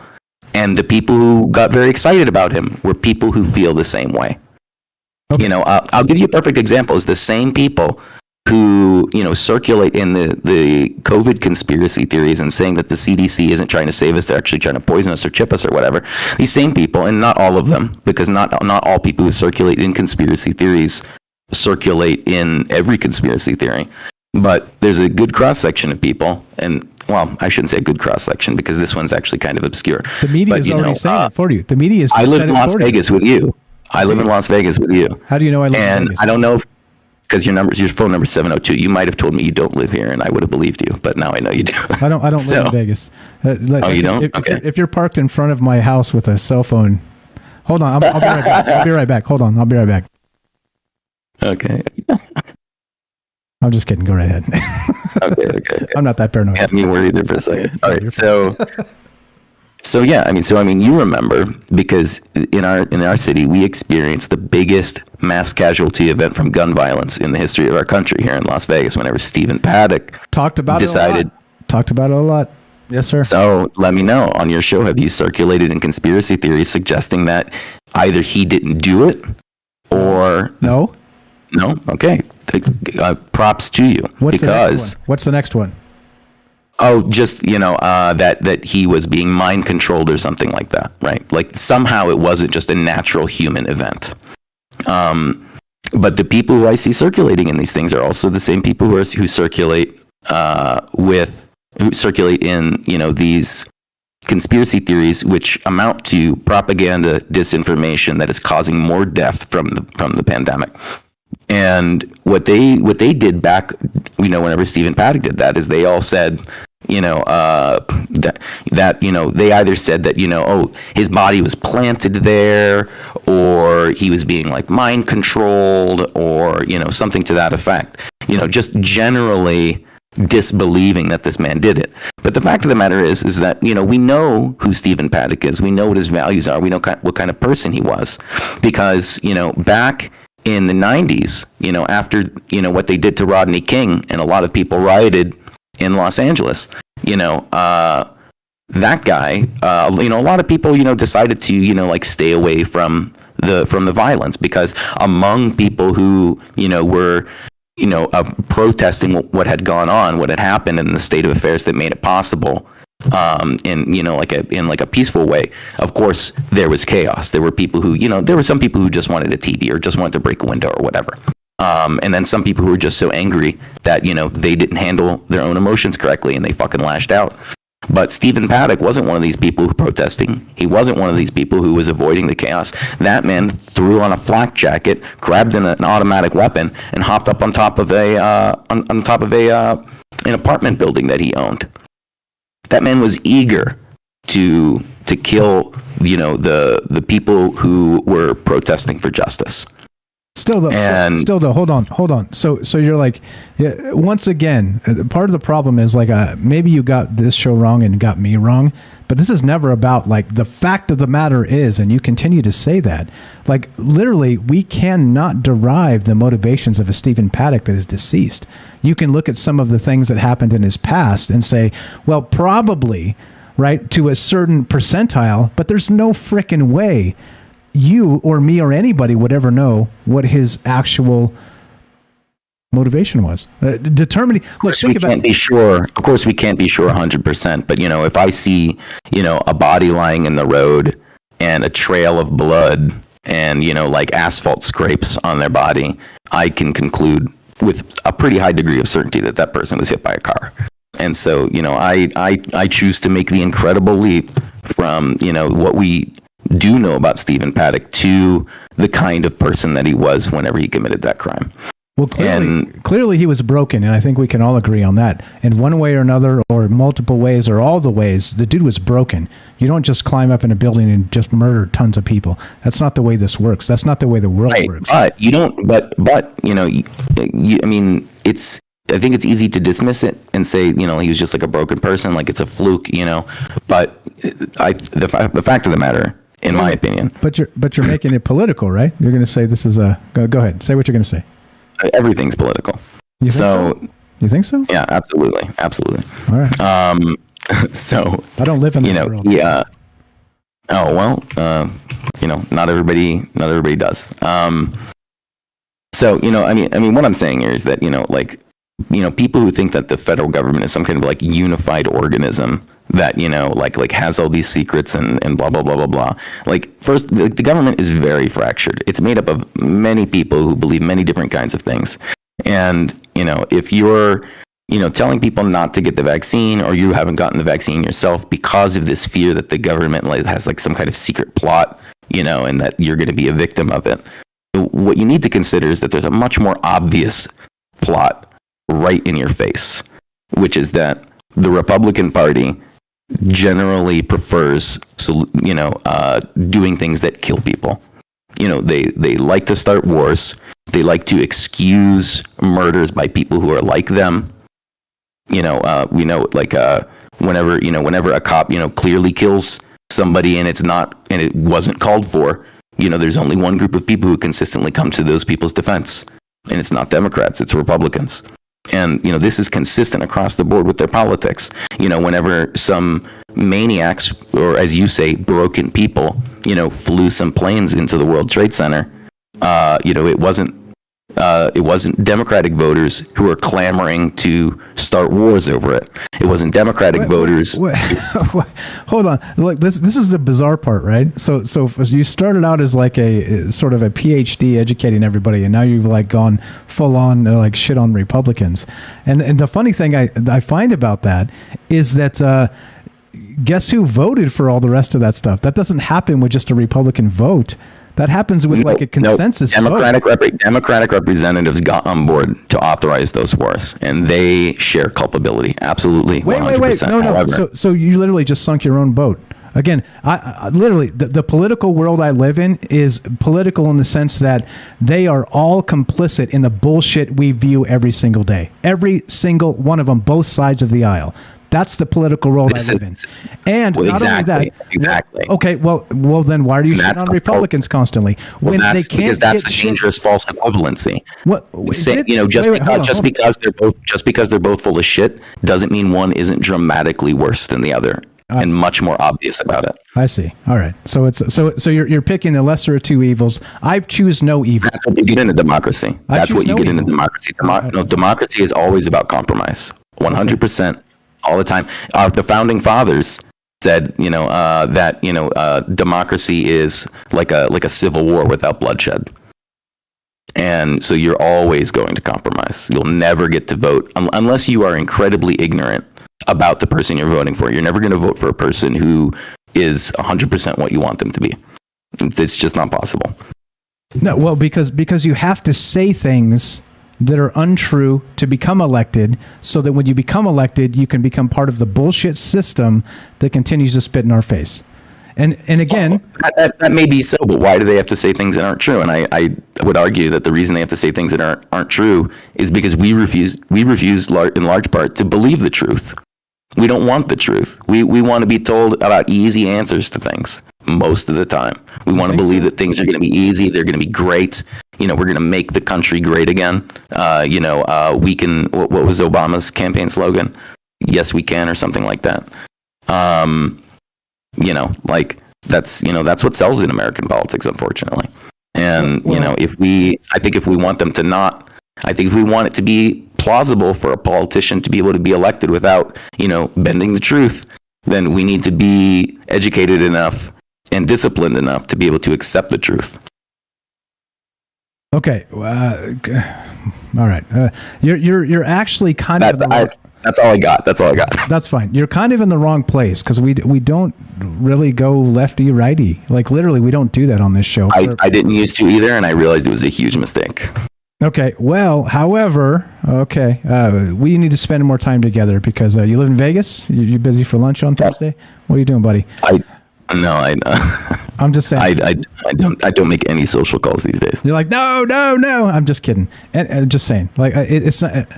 You say it's simple and it's not complicated. I think it's extremely complicated. I think there's a whole lot more to it when you're, again, looking at a spreadsheet and you're deciding. Sometimes it is. Sometimes it is. But, No, it's extremely complicated. Wait, hold on. Sometimes. Let me ask you this. If somebody looked at a spreadsheet and determined you were not whatever, like whatever the term is, whatever the political term is at the particular time, they determined you as an individual were not whatever the fuck they were looking for. Is that okay? You see, like it's one thing when you're like on one side of an equation saying, "Look, hey, they need me," and then all the rest of these things, and I'm what do you call it? Somebody that's needed, right? I can't remember the term. It's not coming to me, but what about the indisposable? Indispensable? Yeah, whatever. That'll work. But there's a term for it that they were using, right? When all of this shit went down, it's like, okay, well, all the people that we don't need, you stay home. All the people that we do need, go ahead and do your thing, right? But you get it. Like, what if you were on the other side of that line? Clearly you're not. You were on the correct side of that line for you. But what about the people that were not on the correct side of that line? This is a spreadsheet situation for individuals. And individuals become frustrated with these type of questions and these type of decisions made, not on their behalf, even though they vote. They do the things they do, right? Me, I'm not impacted. I work from home. I'm lucky. I am blessed, and I am grateful every day for that. I don't have to get out and deal with all the bullshit that's out there, right? But my point is, what if the line changed to the other side? What if the political wind blew the other way and you were the one that were like, oh. Like I become an essential worker? Non-essential. That's the term. Essential or non-essential? What if you become non-essential? What happens? Well, no. The essential ones are the ones who aren't protected, right? The essential ones are the ones who have to go to work. You could quit. You don't have to go to work. Are you shitting me? That's true. That's true. You could quit. But whenever we were like doing lockdowns and stuff like that, guess we still could be. The essential workers were the ones who continued to go to work because they were essential, right? Which of course is a euphemism for please put your lives at risk for the rest of us. And instead of paying you more, we'll just call you essential. All right. So are you saying what would happen if I became an essential worker and I had to put my life on the line like that? I don't know that you are. It'd be terrifying. I don't know that'd that be terrifying. So I've not been an essential worker. No. So I'm saying that the way that line kind of flows with the political wind, we're talking about individual lives. You know what I'm saying? Yeah. That's the whole point. Yeah. That's the whole point.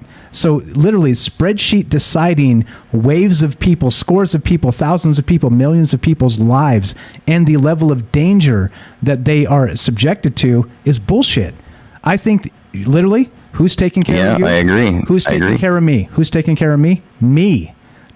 You're taking care of you. I'm taking care. This is the point, right? This is not just about. It's about philosophy. But we also take care of each other. Of course, to a certain extent. 100%. Some people benefit more than others, obviously. Of course. Yeah. Okay. So we got a whole lot of callers trying to like hump your leg. I'm not going to subject you to that. You've been very kind and gracious with your time. I appreciate it very much. If you have anything for us, I think the same thing about you. I can't believe you let me talk so much. Go, bro. It's okay. That's what this show's about. Honest to God. Go back. Literally, you don't have the time, I know, because nobody does. I don't. But go back 3 fucking years and see if I ever said anything about taking the vaccine or not. Because I had never had. No, I believe you. I believe you. I did misascertain. That's okay. The show a bit there. No, it's okay. Like, I get it. Everybody thinks I'm fucking Alex Jones, and I'm not. Yep. I thought something like that. Yeah, Alex Jones is an asshole. Like, no. Like he's right sometimes, but so is a clock is right twice a day. What do they say? A dead clock. Right. Anyway, all right. You're the best, bro. Would you come back? Do I have to do another show on Havana Syndrome to make you come back, or can you stop me from time to time and say hi? I'll subscribe and I'll see. I'll see what I see. Well, I don't know what your next show is going to be about. The fuck? I don't know either. I probably won't know a lot about it. That's okay. It's all good. I appreciate it. There's a question, sorry. What are you interested in, Don? Somebody was asking that earlier, so it's a good time to ask. Shows would you like? What kind of shows would I like? Oh, I don't really know what shows would be like a cross section with this. I'll tell you what. If you can get people excited about researching a particular idea, a hypothesis that I have, like I don't think this is true. Like I don't believe in this idea, but it is a hypothesis, and I haven't been able to disprove it. But what if the glowing shapes in the sky are actually plasmoids that are stabilized by remote energy beams? I've already talked about that 2.5 years ago. You're fucking late to the game. You did? I'm late to the... Oh, man, yeah. You were so fucking late to the game. Not only that, it's if you go back, listen to just exactly what somebody has a link to that show, drop in the chat, I know a ton about that because back in the 60s, they had something called Project Palladium, where they were spoofing UFOs on Soviet and Cuban aircraft. Back in the 60s. Project Palladium, look it up. I'm telling you. And so the thing is, this has been my hypothesis for a very long time now. And people in the UFO community think I'm the fucking quack. But I'm like, look, hold on. The things they're showing us, the Tic Tacs, are very specific to these warships, right? They're specific to military bases. They're literally biased towards these areas because guess what they're doing? Right. They're trying to spoof their own radar with plasma projections in the sky. And not only that, you want to go super deep conspiracy. What about a plasma projection in the sky that looks like Jesus or Muhammad? You tell me. Allah. Whatever. I'm telling you, you're in the right place, dude. Because I talk about UFOs does not mean I believe UFOs are real. I believe it's complicated. I believe life is complicated, and I believe a lot of the things we discuss are very complicated. But yeah, 2.5 years ago, I did a show on that, dude. Yeah, You're right. Yeah, I want to find that show. You're in the right place. Anyway, Don, you're the best. Please stop by from time to time. We talk about all kinds of whack shit, and if you stop in and educate us here and there, I would appreciate it very much, because it's you clearly spent a lot of time, a lot of money becoming who you are, and with the knowledge you have, and in spreading it to us and everybody, to me, is a blessing. I thank you for your time. Thank you so much. You're the best. Thanks for having me. Welcome back anytime. All right, let's do it. Let's get the hell out of here. We went a little bit long because Don here is an amazing dude, and he spent his time with us tonight, and was I think it's a good conversation. That's what this is about. Again, like, you guys know me, this is not about having an argument and being right or being wrong or anywhere in between. It's just about, hey, look, people see the world differently. And that's why we come together in this format and talk about these things. That's what it's about. I know people are chomping at the bit to get in and yell at Don. We're not going to do that. I won't let anybody yell at you. I'm not going to let anybody jump in here and argue with Don either. We're not doing that. This is not what this is about. This is not Tucker Carlson. This is not the Don Lemon Show. This is us getting together, hearing what people believe and what they think and why they think it. And good shit. You're the best, bro. Rohan, you want to get us out of here? Anything else on what Don said before we finish? Yeah, no, I'm gonna. Yeah, no, that's good, man. You've summed that up nice, and it's like you say, open debate. That's what we're asking for. So you got it. So and yeah, there it is. And that, you've got to do this stuff. You've got to do this stuff. You've got to hash it out, because somewhere there's a middle ground, isn't there? And in that middle ground, somewhere where we're going to find a way of doing this, we can bypass these politicians. They're full of shit. You all know this. So we're going to bypass that, and then we can get to a point where we don't have to compromise. We can look at optimum outcomes and figure a way where we can have optimum outcomes, and that's the goal. So yeah, that was a great call. That guy was respectful. I thought he was a respectful guy. This is what you're supposed to do. You've got to ask the questions and see where you get and see what we've got. This is how we do it. So nice one. And share the knowledge you have. That's the whole point. And again, Don's still here. Thank you very much, Don. We're going to play an outro here and do like we normally do. We go Monday through Thursday, 7 p.m. Pacific. And again, this is the question show. This is not the answer show. I'm not the demagogue you tune into for the answers, because I would read 3 answers and we'd end, and it would be very, very boring and very, very simple. You tune into other assholes for that. That's not this. I'm a different type of asshole, and well, that's how we're going to do it. And if you want to be part of the show, well, you got to wait till tomorrow, because we're done. So what we're going to do is play some outro music and GTFO. Here we go. All right. So thank you again, Don. Thank you, Rohan. Thank you, everybody who was part of this show tonight. Thanks for all the great chat out there. Thanks for all the love for this show. Thanks for considering that the world we live in is not what we expect. Not the conclusions are not easy, and that's what this is about. That's what this has always been about. People like Don, not people like me. We're different. We're very different. However, we can get along. We can talk to each other. We can say, hey, but there's some things that kind of don't jive with that narrative or this narrative, and talk about them, right? And that's okay. That's literally what this is about. I'm not trying to have some kind of epic debate and dunk in somebody's face and teabag them at the end of it like it's a fucking video game. Life is not a video game, all right? Life is complicated. There are stories people need to tell, and there are specifics. And we have a heart, we have a mind, and we have each other. And that's what this show's about. So, as we finish, you guys know the drill. Monday through Thursday, 7 p.m. Pacific. Troubled Minds coming at you, talking about all kinds of crazy stuff. So, stay tuned tomorrow. The bad news is we're done. The good news is, God willing, we've got tomorrow. And, well, we'll do more of that. So, all right. As we finish, it goes a little something like this. Be sure, be strong, be true. Thank you for listening. From our troubled minds to yours, have a great night.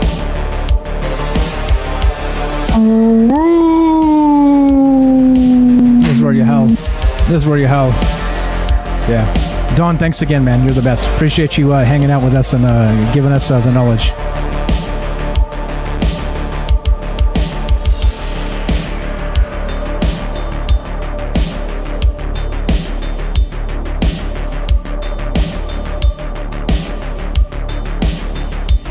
It'll be a minute or two if you want to say something to me as we get out of here. But yeah, let me know. You're here. You didn't bounce, so I'm curious if you got some offline words you want to say. You're more than welcome. You don't have to leave. All right, so we'll be back tomorrow night, guys. See you then. As you know, we'll be in the Discord having the after show chat per usual. Come hang out. Come kick it with us. Come meet people. Come hang out. TroubledMinds.org. Click the Discord link.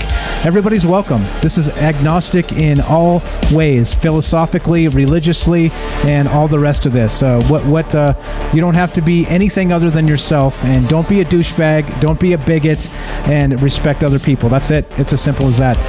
Easy rules, and we'll see you in the after show. Thanks again. See you guys soon.